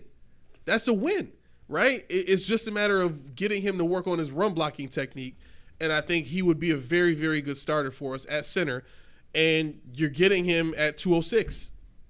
To me, that's a win-win, right? I'm going to be honest with you. This last pick was just You just threw it in there. Yeah. That's understandable. Quarterback from Maryland, Tagovailoa. Wait a minute. Hold it. Time out. Wait, you flamed me when I did that. You flamed me for Well, that. you didn't say that you just threw it out there. In the 7th round? You didn't say That's you just threw it out definitely a throw there. out. You were saying it like you proudly picked him, like you knew what you was doing or something. Like you I did mean, it on purpose. I know what he's capable of, and I know that Maryland likes to run a downfield scheme, so I put him in there as a. No, you put him. It's already cemented. I just threw it in the oven. I didn't set no timer. I didn't just. You could have picked somebody. You could have picked a punter at that point. I was looking at punters. I'm not gonna lie. I was looking at punters Rich, in the Rich, 5th round. Rich, you hear it. This is a. I started off high. I was only gonna do that to spite you. I was only gonna. I'd have been like, well done. I'd have been like, well done. Well freaking done. Okay. So we got through this one. This is over with. Yeah. Do you have one you want to go through? Yeah, we can go through mine. All right, let's do it. All right. I think you saw it already though, but we'll do it anyway. Let's see. See, this is on your website, and guys, listen to how ridiculous this is. And I made 0 trades, none at all. First round, Troy Franklin. Okay. You got your downfield threat. Steph Diggs, you can do whatever you want. You got the guy that's going to take that safety away from you so you can go over the middle. Second round, this is where I was like, no freaking way. My man Xavier Worthy. Okay. Oh yeah, I did. How do you get Xavier Worthy in the second round after getting Troy Franklin? If we pull that off, I need no more picks. At that point, give me nothing else. Yeah. You got your Swiss Army knife and Xavier Franklin, your yak guy I'm not going to get Malachi Corley. Spoiler. So Xavier Worthy at 60, that's ridiculous. If you want to go watch this tape, I think I posted on our Facebook page, but I am enamored with this guy beyond measure. Cole Bishop. I like Cole Bishop at safety out of Utah. The reason that I like Cole Bishop in the 3rd round is a high value pick, where you're looking at a guy who can play that deep center role, somebody that can rove in his zone, somebody that does know how to track the ball, somebody that will pick the ball off and can come up in the box and make a hit. So he's versatile in that regard. Now, at number 129, if you watch the Colorado State versus Colorado game, went in overtime, you would know very easily Muhammad Kamara. Muhammad Kamara in that game made a name for himself, and I cannot believe I got him in the 4th round. Muhammad Kamara is I think 6'1", 250. He went up and down Shedeur Sanders, up one side and down the other. I mean, he forced fumbles. He recovered fumbles. Got about 2 or 3 sacks. The guy is just nasty. He likes to run through people and does not care who's in the way of in between him and that quarterback. So what he's going to do is he's going to not hit you with the swim moves. He's not really going to hit you with finesse. He does not waste time. He goes to that guy. What I liked about him also is in the fourth round, you could stash him behind somebody like a Greg Rousseau, who's not so much of a pass rusher. If you wanted to kind of have some kind of packages where you bring out a dual rush. Disclaimer: I do think Von Miller is going to be a great end again for our defense, like we talked about before. I don't think he's going to be a double-digit sack guy.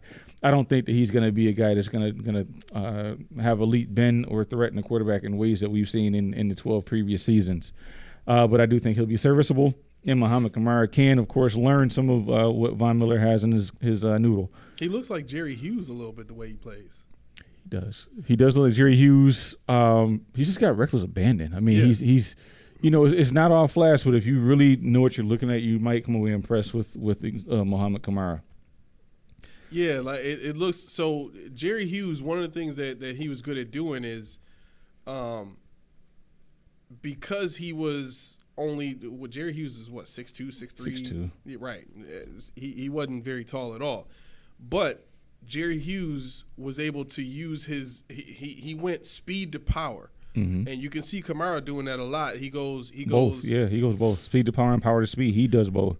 Right. And I like that. And when you're 6'2", you gotta use your body the best way you can. And you kind of see him using his shoulder, to kind of get into that outside leverage on the tackle. I mean, that thing it looks effective. You know what I'm saying? If it's working, and I mean, why not? And you don't need him. I mean, he had 13.5 sacks last year. Yeah.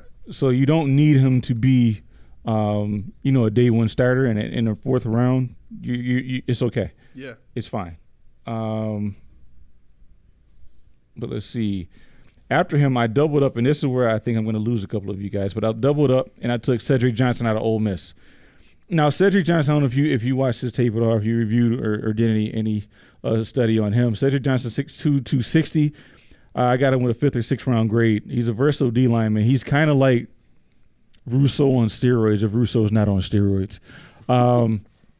If you look at what I mean by that is he can rush from all positions. What I like about Cedric Johnson is the kind of guy that will start off in the C gap and attack the B gap with reckless abandon. And he's just squat enough that you can't see him coming around until it's too late. I'm not sure. I forget. I think he runs like a 4.6. But he's more finesse than bull rush. He has a bend out of this world. His bend is going to be elite, I think. He's a little bit on the smaller side. It looks like he's bigger than Kamara, but he's still not tall in a fashion that McDermott likes to talk about. But like I say always, it hasn't worked yet. We haven't won a Super Bowl. It's time to bust it up. That's true. Cedric Johnson, I could see in certain packages. If you guys caught Babbage before talking about how he does not like, this is before he was a defensive coordinator, but he does not like rotating guys in. He likes guys that can do multiple things well. So you're not selling what you're going to do by the package you throw in. So that kind of flies in the face of McDermott's keep a rotation kind of philosophy. But what I like about Cedric Johnson is he has a heck of a spin move. He does get around that edge quickly. He has violent hands. For somebody his size, violent hands are very important. And he also can rush out of a 2-point stance, which Mr. Von Miller does a lot. This guy is Von Miller Jr. If you let him sit behind Von for a year, you will see exactly why I say Cedric Johnson is going to be the steal of this draft, the way I pull it out. Let's see. What do we have next? I have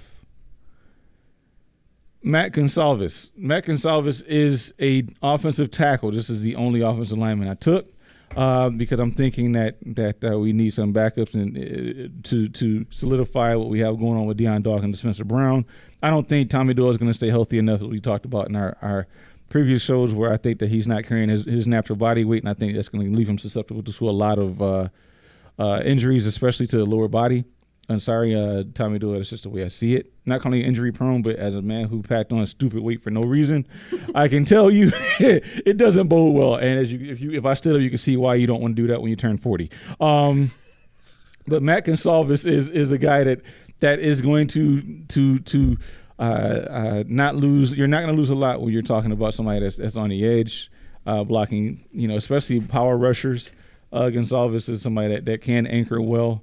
When you're talking about, you don't want, you're not going to see him playing against a guy that's just going to get real real fast around the edge, but I think he best translates to the right tackle position on the next level. Okay. Tyrese Knight out of UTEP at 198. Now Tyrese Knight I really needed a linebacker. I really needed a linebacker in this draft. Tyrese Knight to me. Yeah, I'm a depth linebacker because you're not going to bring out AJ Klein. You're not going to bring back Tyler Milikovich. Yeah. So you really try to box those guys out. Well, yeah, and Tyrese Knight to me looks like the next coming of Ty Dotson if we can't re-sign him. Nice. And getting him this late in the draft is just a win-win. I think if you think about Ty Dotson, his physicality, Tyrese Knight is going to need some honing in his what do you call it? His identification skills when it relates to ball tracking. Mm-hmm. But I think if he's behind said guys, even Dorian Williams right now, he can hone that skill. But look who the linebackers coach is. I know they say it's Al Holcomb, but you just like McDermott. It can be, but you know who it really is. It's going to be Bobby Babbitt. Right. So Bobby Babbitt's working with Ty Dotson from where he was to now. I can see Tyrese Knight at a cost-controlled, was this 6th round contract. You can't lose. Yeah, 3 years. You can't lose. Yeah, you can't lose with him. This is why I got excited. 202. You got him. Andrew Phillips.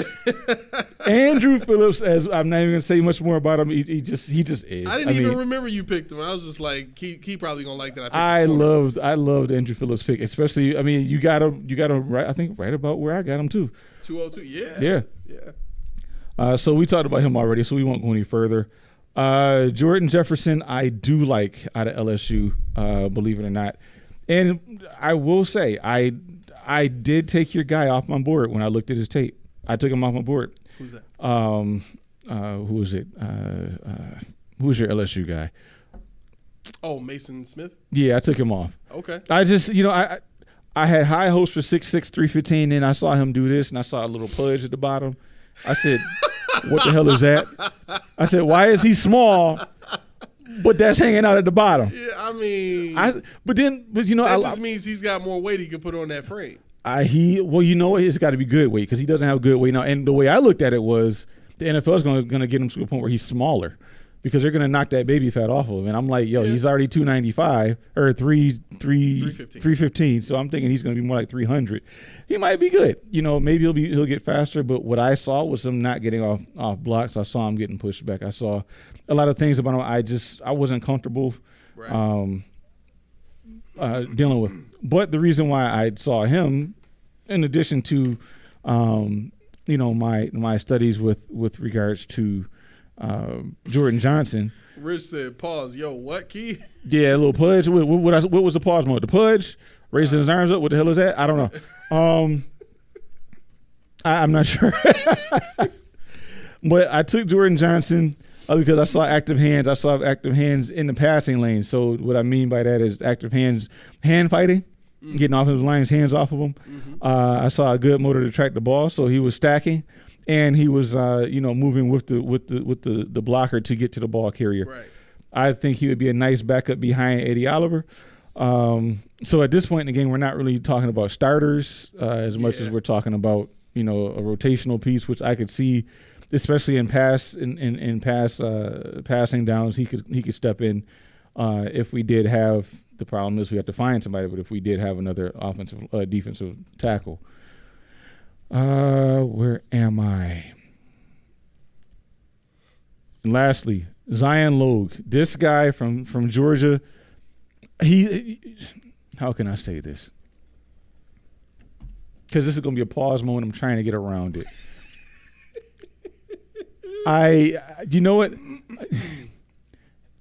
Man, how do you what? Just say it. Pause. I like his build. Okay. It's not a pause moment. I already called it. I beat you to it. You ever seen 8 Mile?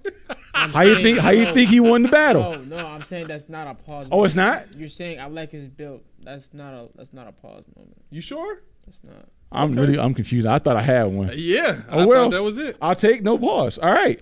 Rich said just skip it.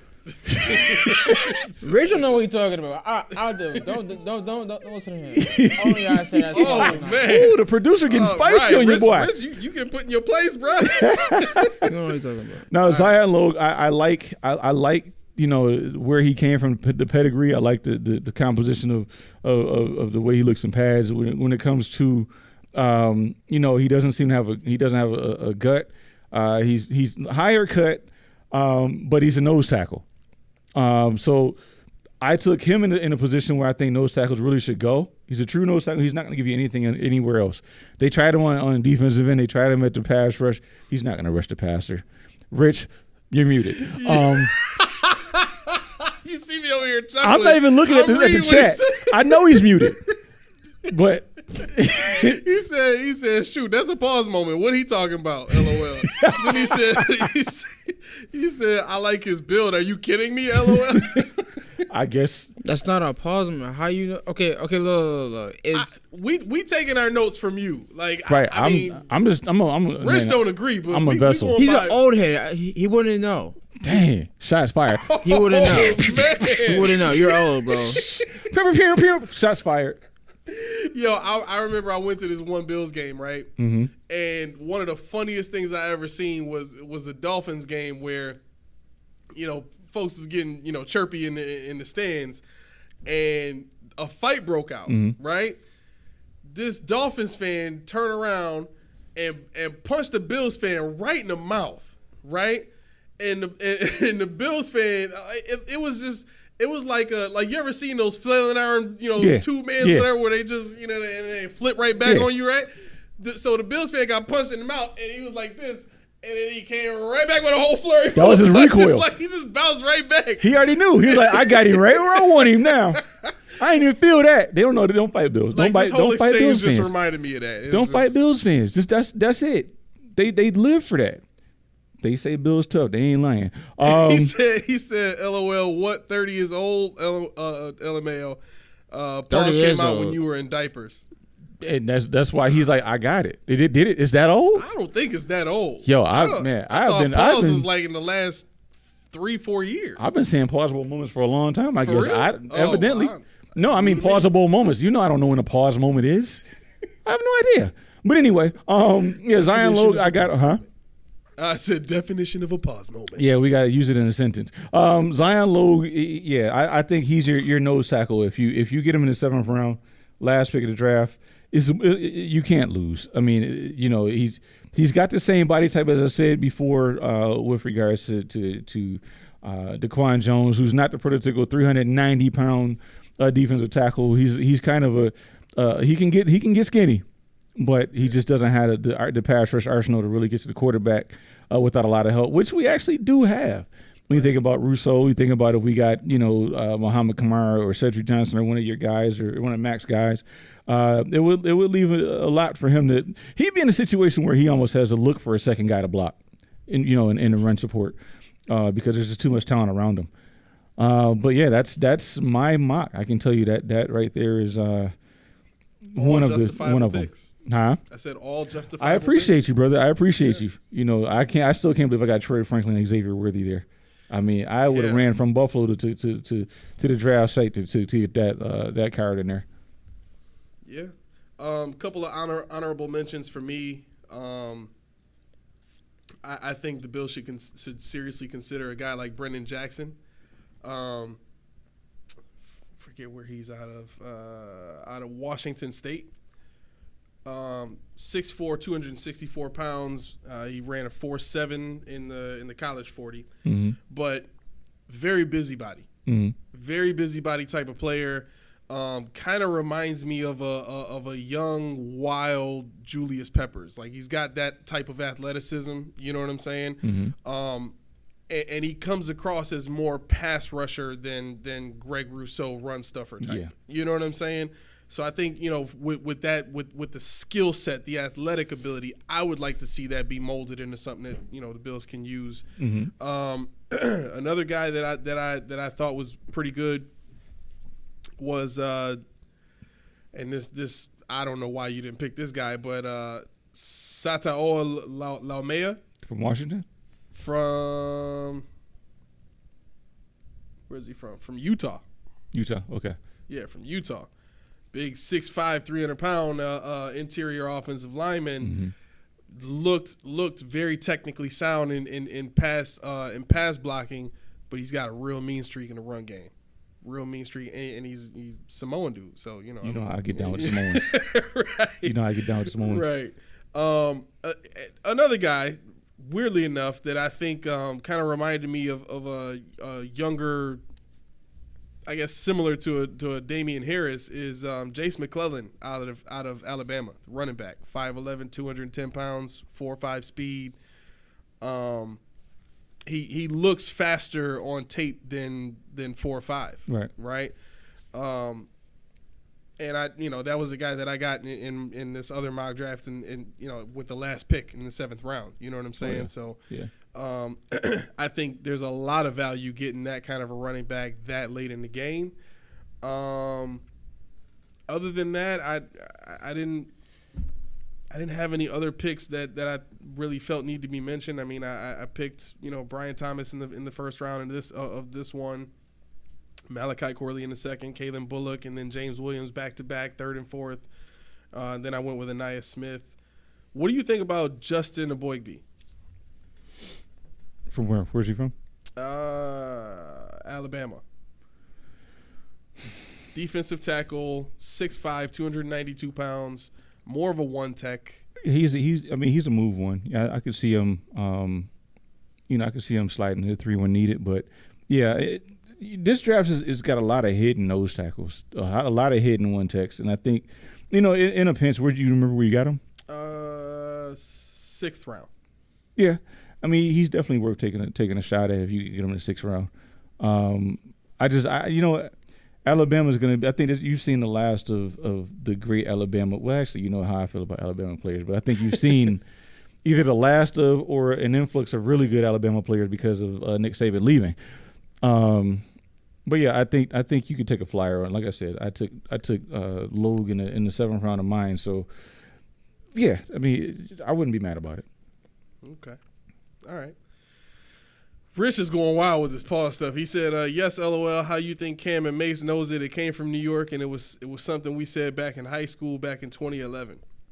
Then he says, Outside Looking In says, when it comes to McDermott, McDermott D, his backfield is nice. Pause. Is that how it works, youngster? You got it. You got it. Oh, the show is coming apart at the seams. Yo, Chris taking it there, man. Chris taking it there because. Yeah. Rich is an anarchist when it comes to this show. He just likes to watch the world burn. All right. There's no more. You got to get going. Yeah, I got honorable mentions if you want to do it. Yeah, do it. Jalen Simpson, cornerback out of Auburn. Definitely somebody you want to look at. Yeah, I saw him. Did you see him? Yeah. I mean, he's a cover guy. He gets his nose dirty. I'd love to see him, especially if your plan is to try to move one of your cornerbacks to safety. This is a guy you definitely want to have as a boundary cornerback. And he has an eye for the ball. He knows how to play in your pocket. Good size. You definitely want to take a look at him. We'll cover him more when we get to the cornerback, defensive back component. And lastly, Jalen Harrell. Now, he's an interesting case because if you watch Michigan's defense, their whole D-line is like always slow off the ball. Mm-hmm. They're always super slow. I don't know. I don't think it's that they're unathletic. I think it's something to do with what they're preaching. They're preaching those guys to read and react, not instinctive. So when you watch Jalen Harrell get off the line, he makes up for that lack of burst, if you will, with burst, if that makes sense. When they snap the ball, he's not already across the line. But his natural ability, his natural athleticism gets him across the line and attacking that left tackle quicker than you would expect from most in that situation. That's one of the reasons why I took Chris Jenkins off my board. In my mock, not my mock, but in my scouting report, I said he's not his dad. He's not that strong when it comes to leg drive. He's not very physical with his hands. He's good with the mental component of being a D lineman, but he's just not the physical side. Okay. But he's obviously, his dad's a lot bigger than him as well. So I think he's like 302, 295, between 295 and 302. where his dad was about 330. Mm-hmm. So so he's not going to be a nose tackle. He's more of an Oliver 3 tech. He's outside of our range and outside of my my comfort level, being in the early to mid first round, especially with a skill set. I don't want any part of him. Right. Rich writes in, LOL, y'all picking these draft picks knowing that McDermott is not starting them. He will trade them and they will flourish with Kansas City, LOL. Speaking of Kansas City, punt guide, huh? Yeah, I saw that. I was kind of perturbed by that because, I mean, for whatever reason, the Bills ended up cutting him without, maybe the due diligence was just them, getting scared. Right, being scared, but you don't sign the kid back? Like, you don't try to recoup that draft pick by bringing him back in? I don't think he would come back. I really don't think he would come back. I didn't think about that. Yeah, that's also after a good that, point. I would. Yeah. Before we get out of here real quick, Chris writes in, what's going on, Chris? He said, y'all see Gabe Davis 8-minute video throwing them stats and jabbing people. We're talking crap about him. Thank you. Yeah. Thank you. Now run it back. Run the show back to earlier in the show. Yeah, and then in the comments, support me. No way. In the comments, support me. No Chris, way. I'll talk to you later, brother. Listen, I'll talk to you later. Chris, the stats speak for themselves. Them stats. It basically supports what I was saying in the last episode. Nah, them stats suck. Oh my God. Those stats trash. Oh my God. All right, Chris, comment. See us in the comments. You know how we get down. After the show, you know how we get down. No doubt. But we didn't. We gotta do our due diligence with the series, unless you got somewhere to be. No. Okay. I'm going to take the last 20 minutes or so. We'll go through the state of the D-line. Okay, there we go. Boom. Yeah, yep. So anybody thought we were done? Sorry, we fooled you. D-line coach. Let's see. And I didn't write it down. Why am I having a faux pas already? Hold on one second. I have it in my phone. But at any rate, the D-line coach that we have, Lindsay, if you remember the name, I know you do, because you're like an encyclopedia of Bills knowledge. Was it Eric Walker? Eric Washington. What? No, that's not. You talking about the old? No, the new one. The new Oh, God. Hold on.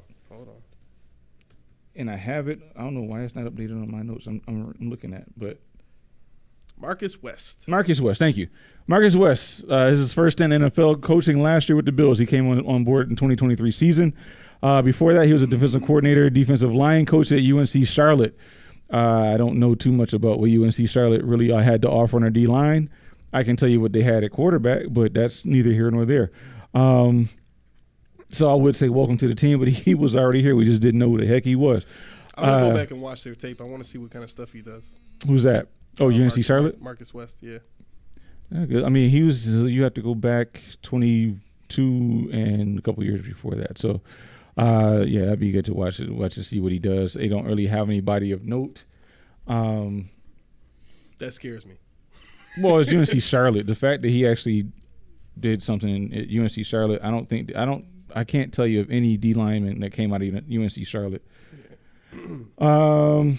But once again, we got the Bobby Babbage factor, and we got Von Miller. So, with Von Miller's coaching, I really believe that Von Miller is somebody that we can lean on as at this point in time an on the field coach. He's willing to do it. Even if he wasn't, I don't care. We pay you handsomely to do it, so shut your mouth and coach somebody. But yeah, so in going into exactly what we have now, it is slim pickings. Obviously, we have Von Miller on the team next year. Mm-hmm. We have Greg Rousseau on the team next year. Yep. We have. I run out of names that I can recite. Greg Rousseau. I don't know how I missed that one. I think I'm really concentrating here. It. Now we got some futures contracts, guys. So trust me, I didn't want to. That's why I'm like, what are you talking about? We got Cameron Klein, Elianku. Elianku's gonna get cut again. He's not coming back. He's getting cut again. He's on a futures contract now. They'll cut him, and then they'll try to get him. It's gonna be a song and dance we're never gonna hear the end of. And Kingsley Jonathan. What? That's what we have. Ed Oliver, Elianku, Cameron Klein, None Von of these Miller. guys are ever going to be allowed to play. Not besides Von Miller and Greg Rousseau and Ed Oliver. Right. We have some serious work to do on D-line. Some serious work to do. And the thing about it, the age, we got to get younger. We got to get cheaper. We got to get younger. Yeah. Now, the beautiful part about this is, in our drafts, we both had somebody that could succeed Von Miller. We both had somebody that could come up behind him in 2025. Mm-hmm. So we're good on the pass rush right now. If his leg doesn't check out, which I don't know why it won't at this point in the game, right. You have somebody that can learn on the fly. You get Ed Oliver. Ed Oliver's a young guy that's definitely going to be here. Obviously, you signed that $16 million per extension, and you have Greg Rousseau for another year after this. So, and that's assuming they don't extend him because he's going to be coming up on his 5th-year option soon. But outside of that, you have no depth. You just have nothing. So I think you're going to see more defensive line draft picks than you expect. And I don't think they're going to use a lot of in this draft, but yeah, what's that? Probably right. I said then we would want in this draft, but yeah, you're probably right. Yeah, there's some guys later in the draft. I don't want to reach, but all three of us had some guys later in the draft that actually would work as a backup and a successor to somebody. Now I had a couple. I don't really know a lot. This is where you're gonna have to slide in here because as you know, I am not going to be here and lie about what I know about the free agents. Let me pull those up. So I have a couple in mind. Now this was a surprising tidbit for me. AJ Epinesa. On SpotTrack, they have him going at 5.6 per. Now 5.6 per, you're coming back to be a Bill. I mean, there's no other way. You're coming back to be a Bill. I don't see why he would ever go that low. I just don't get it. I don't get the SpotTrack prediction on that one. Guys, if you know, let me know in the comments because I have no clue what's going on here. But I wouldn't be mad about it. Okay, let me see here. And I can tell you what I did first before you start talking. I filtered by age first and foremost because I don't want those 37-year-old defensive end, 37-year-old age. You just might get one on a vet men. I mean, Fletcher Cox is out there. Nobody was saying that about Linville Joseph when he got here at 35 years old. Well, that you see when they took him. That's the problem. When they see, not the problem, but that was desperation. It was like, who's out there? Who has played? Linval. Do we have a connect? Doesn't matter. Call him. See if we can get him. Oh, wow. That's not happening. What'd you get? Just looking at Sheldon Rankins. Oh, yeah. No. Really good run stuffer. Mm-hmm. Not for almost $10 million. No. I had, while you're perusing. Literally $10,000 short of $10 million. Yeah. I had AJ Epinesa at 5.7, Daquan Jones at 6.7, Javon Kinlaw at 5.7, Taven Bryan at 4 to 5 mil, and Efe Abada, guys remember him, at 2 mil. Now he's the older exception, but he's older, but doesn't have as much tread on his tires because he was in NFL Europe and came over in that what do you call it that program, the NFL Abroad program, or whatever they call it, where you get that extra spot. Yeah. So I think he was 27 or 28 when he was a rookie. He's like 32 now. Yeah, so I mean at $2 million, I thought Efe Abada was pretty good as a rotational piece across the D line. So that might be something that they want to explore. Okay. You got excuse me. Let me see. What is his comparison? So these are all. I need to see his size really quick before. Who's that? Javon Kinlaw. I can probably get it for you if you don't have it. So. All right. While you look that up, I'll find the other guys. All right. Here we go. Javon Kinlaw. Yeah, Kinlaw's market value is about $5.5 million right now. That's what I think. But he's 26. That's not too bad. Right. 26 ain't bad. That's what I'm saying. So for that. 6'5", 319. Yeah. That was mine. If you can get him for, first and foremost, San Francisco will let him go, and you can get him for what I say 5. They don't have a lot of cap space. They have. I think they have just enough to try and re-sign Ayuk. They can do that and squeeze Kinlaw out. Right. And I'll take Kinlaw. What was the value I had? I had Kinlaw 5.7. So at 26, 6'5", 319. Yes, sir. Yeah, I would gladly take that. Yes, sir. In a heartbeat. Who else? Who else? He's 33.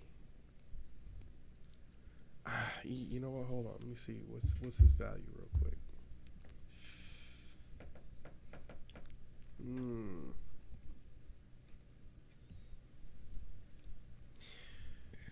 Would you take Chase Young for a year at 13 mil? 14? 13. 13? You about to get up and leave. All right, I gotta go. This is enough for me. Too much. Too much. Let me see. Yo, you know what I saw that pissed me off? What? Jadeveon Clowney. They said that we were like the best spot for him. Who? Jadeveon Clowney. I wouldn't be mad at that. I mean, I wouldn't as a run stuffer. I wouldn't be. Well, I can't lie. That's all he is now. Yeah, I wouldn't. I can't lie and say I wouldn't. 7.2 mil for who? For Jadeveon Clowney. Yeah, and I don't want to I don't want to go the route of Malcolm Leonard Floyd again. Yeah, I don't either. That's my drawback. In a year where we just got gifted 13 mil, I just don't. And that's kind of the reason why I would want to sign Chase Young. Mm-hmm. If you can get him for a year at 13 mil in 2025, you're gonna have almost 50 million cap space. You know what I'm saying? Yeah. And at that point, then you can sign him to a much better deal.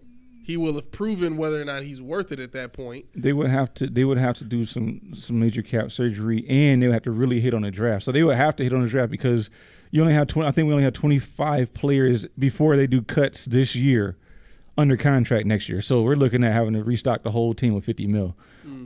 That's my drawback with Chase Young. Now, if you give me Chase Young, I don't think Chase Young is he that much of a pass rusher that we can get away with him and Rousseau on the field at all times. I think he's a better pass rusher than Rousseau is. I think he's a better pass rusher than Rousseau, but you're not going to bench Rousseau. They're not going to swap him out. I don't need to do that. But if I'm looking at the money that I'm spending right now on Rousseau, I still got him for another 3 years. Right. If I wanted it. Right? I think my hesitation is trying to get faster on the opposite end. You know what I mean? I think it's trying to get what? Faster on the opposite end. That bendy, faster guy. That's my hesitation. Because if you think about it like this,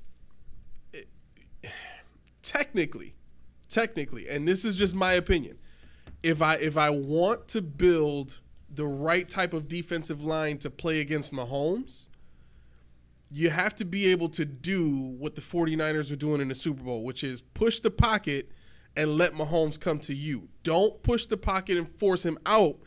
You have to push the pocket and kind of just squeeze, right? But don't squeeze and continue to squeeze. You squeeze and you wait, because eventually he's going to get happy feet and want to move out of the pocket and take his eyes, he's going to bring his eyes down. Mm-hmm. At that point, you saw Nick Bosa make a couple of plays and get sacks against Mahomes in that fashion, right? So my point in saying all that is, if you have Rousseau push in the pocket, you got Chase Young pushing the pocket. Both of those pass rushers are strong dudes, mm-hmm. and they got enough length to go against the tackles that whoever the Chiefs put at tackle. Right?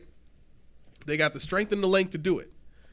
Now, when you're talking about being able to cover the gaps, both of those dudes longer arms, right? So it ain't like Mahomes gonna be able to just slip right through or whatever the case is. They could stick an arm out and get him easily.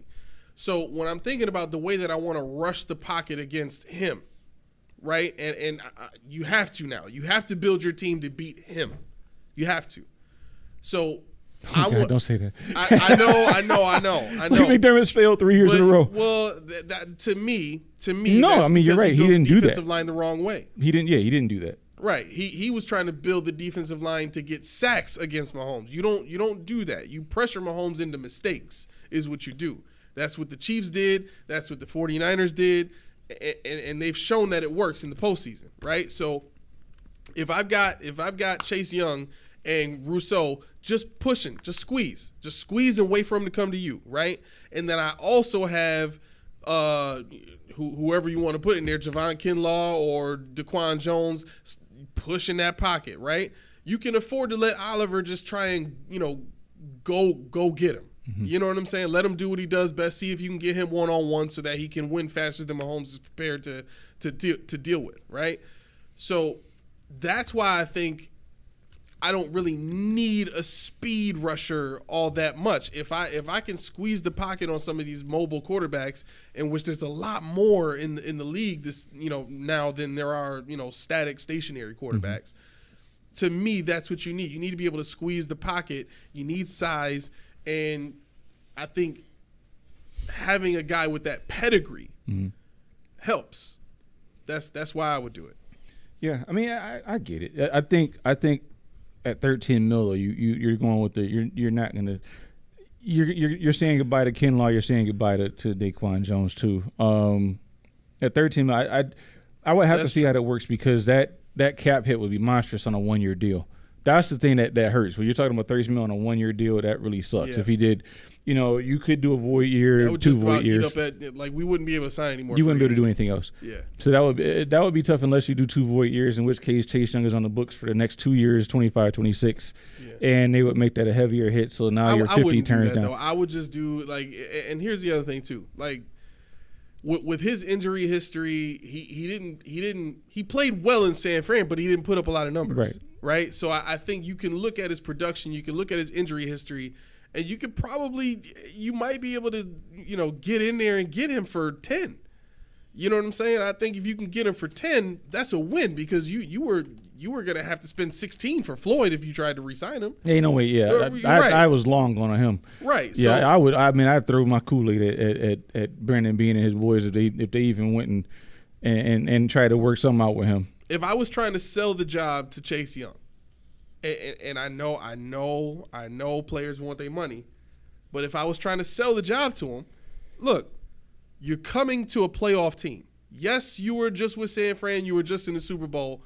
Don't you want another shot to get back to that? You could have that here. I will say, though, he had the most snaps in his career last year. Right, because his first few seasons, he wasn't finishing seasons. His first year he did well, then his middle two were crap, and then his last year was good. Right. He went 834 snaps his first year, 477 snaps the second year, 114 third year, 891 the fourth year. So, I mean, there is something to be said for that. I would need Greg Thompson. By the way, anybody knows Greg Thompson personally, tell him holla at me. I want to pick his brain on how he does salary cap stuff, because that dude is bar none one of the best I've ever seen, and he's not the front office. I don't know why. But yeah, it's hard. Breathe, it's bro, hard breathe. to get to. It's hard to get to only because there's a guy that I know. I don't know if you Scott, you probably did. His name is Brandon Dorlus from Oregon. I don't know if you looked him up at all. I think I did see him. Yeah. He plays every position on a D line. I mean, he's raw, but he's got an excellent rip move. He's got excellent ball tracking. He's got long arms. I mean, you're talking about a guy who's got good hand work. He's a guy who does not stop looking for work. If he can't beat his man, he gets his hands up in the passing lanes. 6'3", 272 pounds. Right now, he still needs to get that motor in order. But my only concern about him is he's high cut, so that one tech is probably out of the equation for him. But he's somebody that could probably be taught at a cheaper level of salary to do what you're saying out of Chase Young. So, I mean, as somebody, if he dropped in the draft, maybe third round, I definitely would take a look at Brandon Dorlus. Okay. Another free agent guy. They don't have his market value up here, but let's see. Looks like he made $5 million last year with the Giants. Keyshon Robinson. Is he on there? Yeah, he's a free agent. He's 29 though? How old is he now? He is 28. 28. Yeah, almost 29. So he'll probably be 29 before the season starts. Yeah. But he's another, run stuffer. Still technically in his prime. You know what I'm saying? You wouldn't need him to do much, just ease everything up for Oliver so he can go get him. You know what I'm saying? And I think, if you're paying, $5 million for a contract, the most he's seen in the last few years, well, from 2020 to 22, he was on a 2-year, $17 million contract, and then last year he signed a 1-year deal for $5 million with the Giants. I think you could still get him for about that much. You maybe give him, a year, $6 million. You know what I'm saying? He didn't have a good year last year, so right. You actually might be able to lowball him a little bit. It depends on what the market is for him. Coming off a Giants team, that can be something he can use to his advantage. Saying, our defense was patchwork at best. We had injuries, and I couldn't get off like I wanted to. I was in the wrong system. Blah blah blah. True. But I mean, as the stats, he didn't have any sacks, had no fumbles for us. What did you do? He just kind of accrued. He ate up tackles. He had 60 tackles last year, and that's pretty much it. He had 9 hurries. I mean, that's okay, but yeah, I mean, that's not something you can really market to a team to make major money. So I think he could be in the cards. Yo, Yetur Gross-Matos is a free agent. Yeah, he could be. I definitely would do that. What is his market though? I'll tell you what he made. They don't have a market value on him. Because I saw him and I thought about him. So he was on a 4-year deal for $8 million. So it was still his rookie contract. He never got a second contract. Yeah, you're looking at for him. I don't know what did he do last year. Huh? What did he do last year? I'm gonna look it up. Wait. Come on now. There it is. There it is. Stats here. I got it. 2023. I didn't know how to spell his name for crap. 19 tackles, 5 sacks. So 30 tackles, 5 sacks. And you said, he didn't play himself into a big payday, so you probably could be had for. That's what I'm saying. Yeah, you probably could be had. Nice He's got to be somewhere around AJ Epinesa level of pay. You think so? Pay? Yeah. Yeah, I think so. No way. Well, like I said, SpyTrack has Epinesa taking a nosedive, so. Really? They got him at 5.7. That's why I said welcome back. Wow. That's why I said welcome back. If he's at 5.7, you're back on the squad. Yeah. All day long. Even 6, even 7. $7 million over 3 years, 4 years. I mean, 2023 he made. Let me see. 980,000. I'm sorry. His cap hit was 2.6 mil. Who's that? Gross-Matos? Gross-Matos. I mean, even if he went up to 4, take the deal. Yeah. You get him and Epinesa back in the house. Yeah, I could for that money. Yeah, a 2-for-1. I could definitely see that. Do it. I could see it and let them battle for who's going to play behind Vaughn or who's going to succeed Vaughn next year or just let them back up each side. Somebody back up Rousseau. The other person I could see Epinesa coming in. You don't have to Rousseau. Draft another. You know what I'm saying? If you could draft a tackle. Yeah. I mean that does a lot, and you also can get fancy. And I don't know what Babbage wants to do with regards to his linebacker. You could draft a 2-point stance linebacker, another edge rusher, and I got a couple of those. I can't wait to talk about them on Monday. But I'm telling you, sky is the limit. This D line, they just have to hit either in free agency with not bargain bins, but just got to be smart and don't give me somebody that's 30 years old when you don't have to.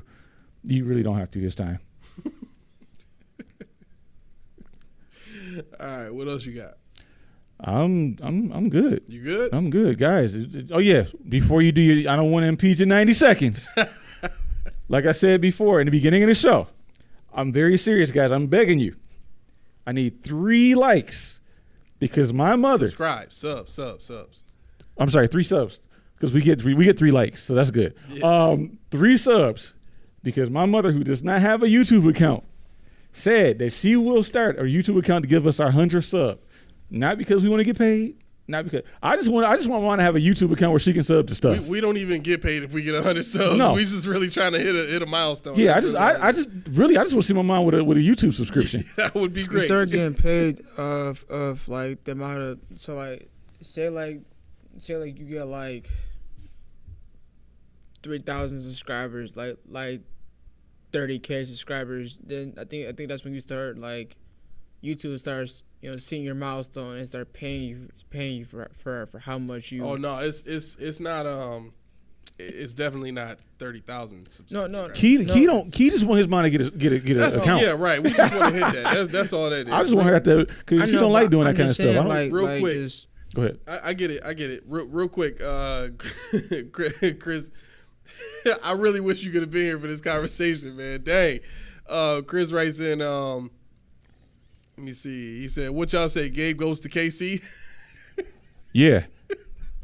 Yo, for real. If Gabe Davis goes to Kansas City, I'm gonna call him Kevin Durant. Huh? I'm gonna call him Kevin Durant if he does that. Nah, you can't. Come on. If you can't beat him, join him. No, he wasn't the best player on this team. If you can't beat him, join him. Oh, I know that. But if you can't beat him, yeah. 1,000 subs and 4,000 watch time hours. We're actually doing a lot better in watch time hours than we are in subs, so we got to get those up. Yeah, you guys are getting free content here.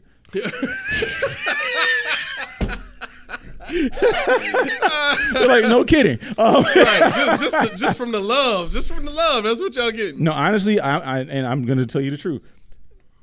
I want the subs, but when I see that view number go up, oh yeah, I get excited. Yep. I get excited. My unsubbed mom, she gets excited. My son, he's like, "How many subs you got, Dad?" Like, "How many you got? You ain't got no YouTube channel." What's really funny is when I started telling Caitlin we were like consistently hitting almost 100 or 100, and with like a couple of our episodes are over 200 already, which is really nice. But I'm telling Caitlin about this stuff, and she's just like, like as if she's so unimpressed. Right. And it was the funniest thing ever because she's like to a degree, like she knows like, okay, 100 people watching your show or 200 people watching your show, like it's significant. We started like 9, and 4 of them were me. Like I don't think she didn't know how little views we used to get in the very beginning. 4 of them were me. So come on now. That sounds like somebody that's hating. I'm gonna create a profile for T. I'm gonna create another one for Ken. Which is sad. I was our first sub. I think Ken was our second. Yeah. And then my 7-year-old son didn't know he was a sub, but he's a sub. Caitlin was definitely one of the first 5 that we had. just because she was my wife. Like, let me be nice and clear. She said, "Stop it, LOL."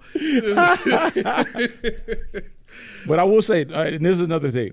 If you're sub to this, go to Spotify.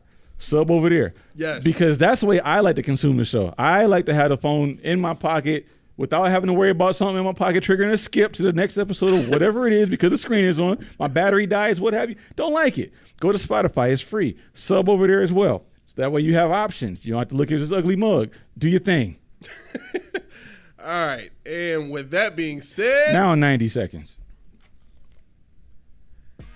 It's time for 90 seconds of life. 90 seconds to fame, 90 seconds to whatever you want to call it. All right, listen, thank y'all so much for tuning in. Thank y'all so much for these comments.